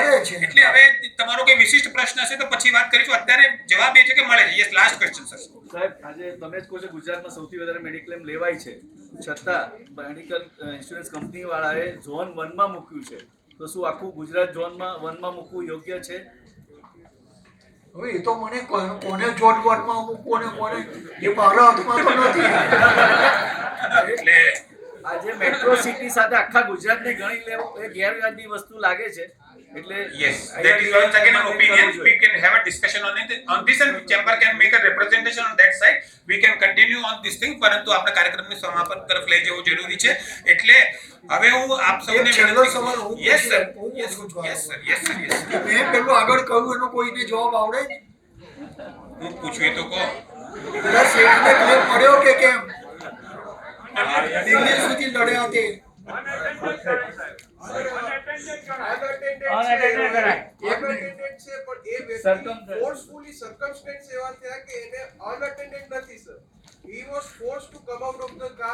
CNG ભરવા માટે, એટલે it should be not considered unattended અનઅટેન્ડેડ કરવા માટે એને ફોર્સ થયું છે એટલે ઈ શુડ બી પેડ.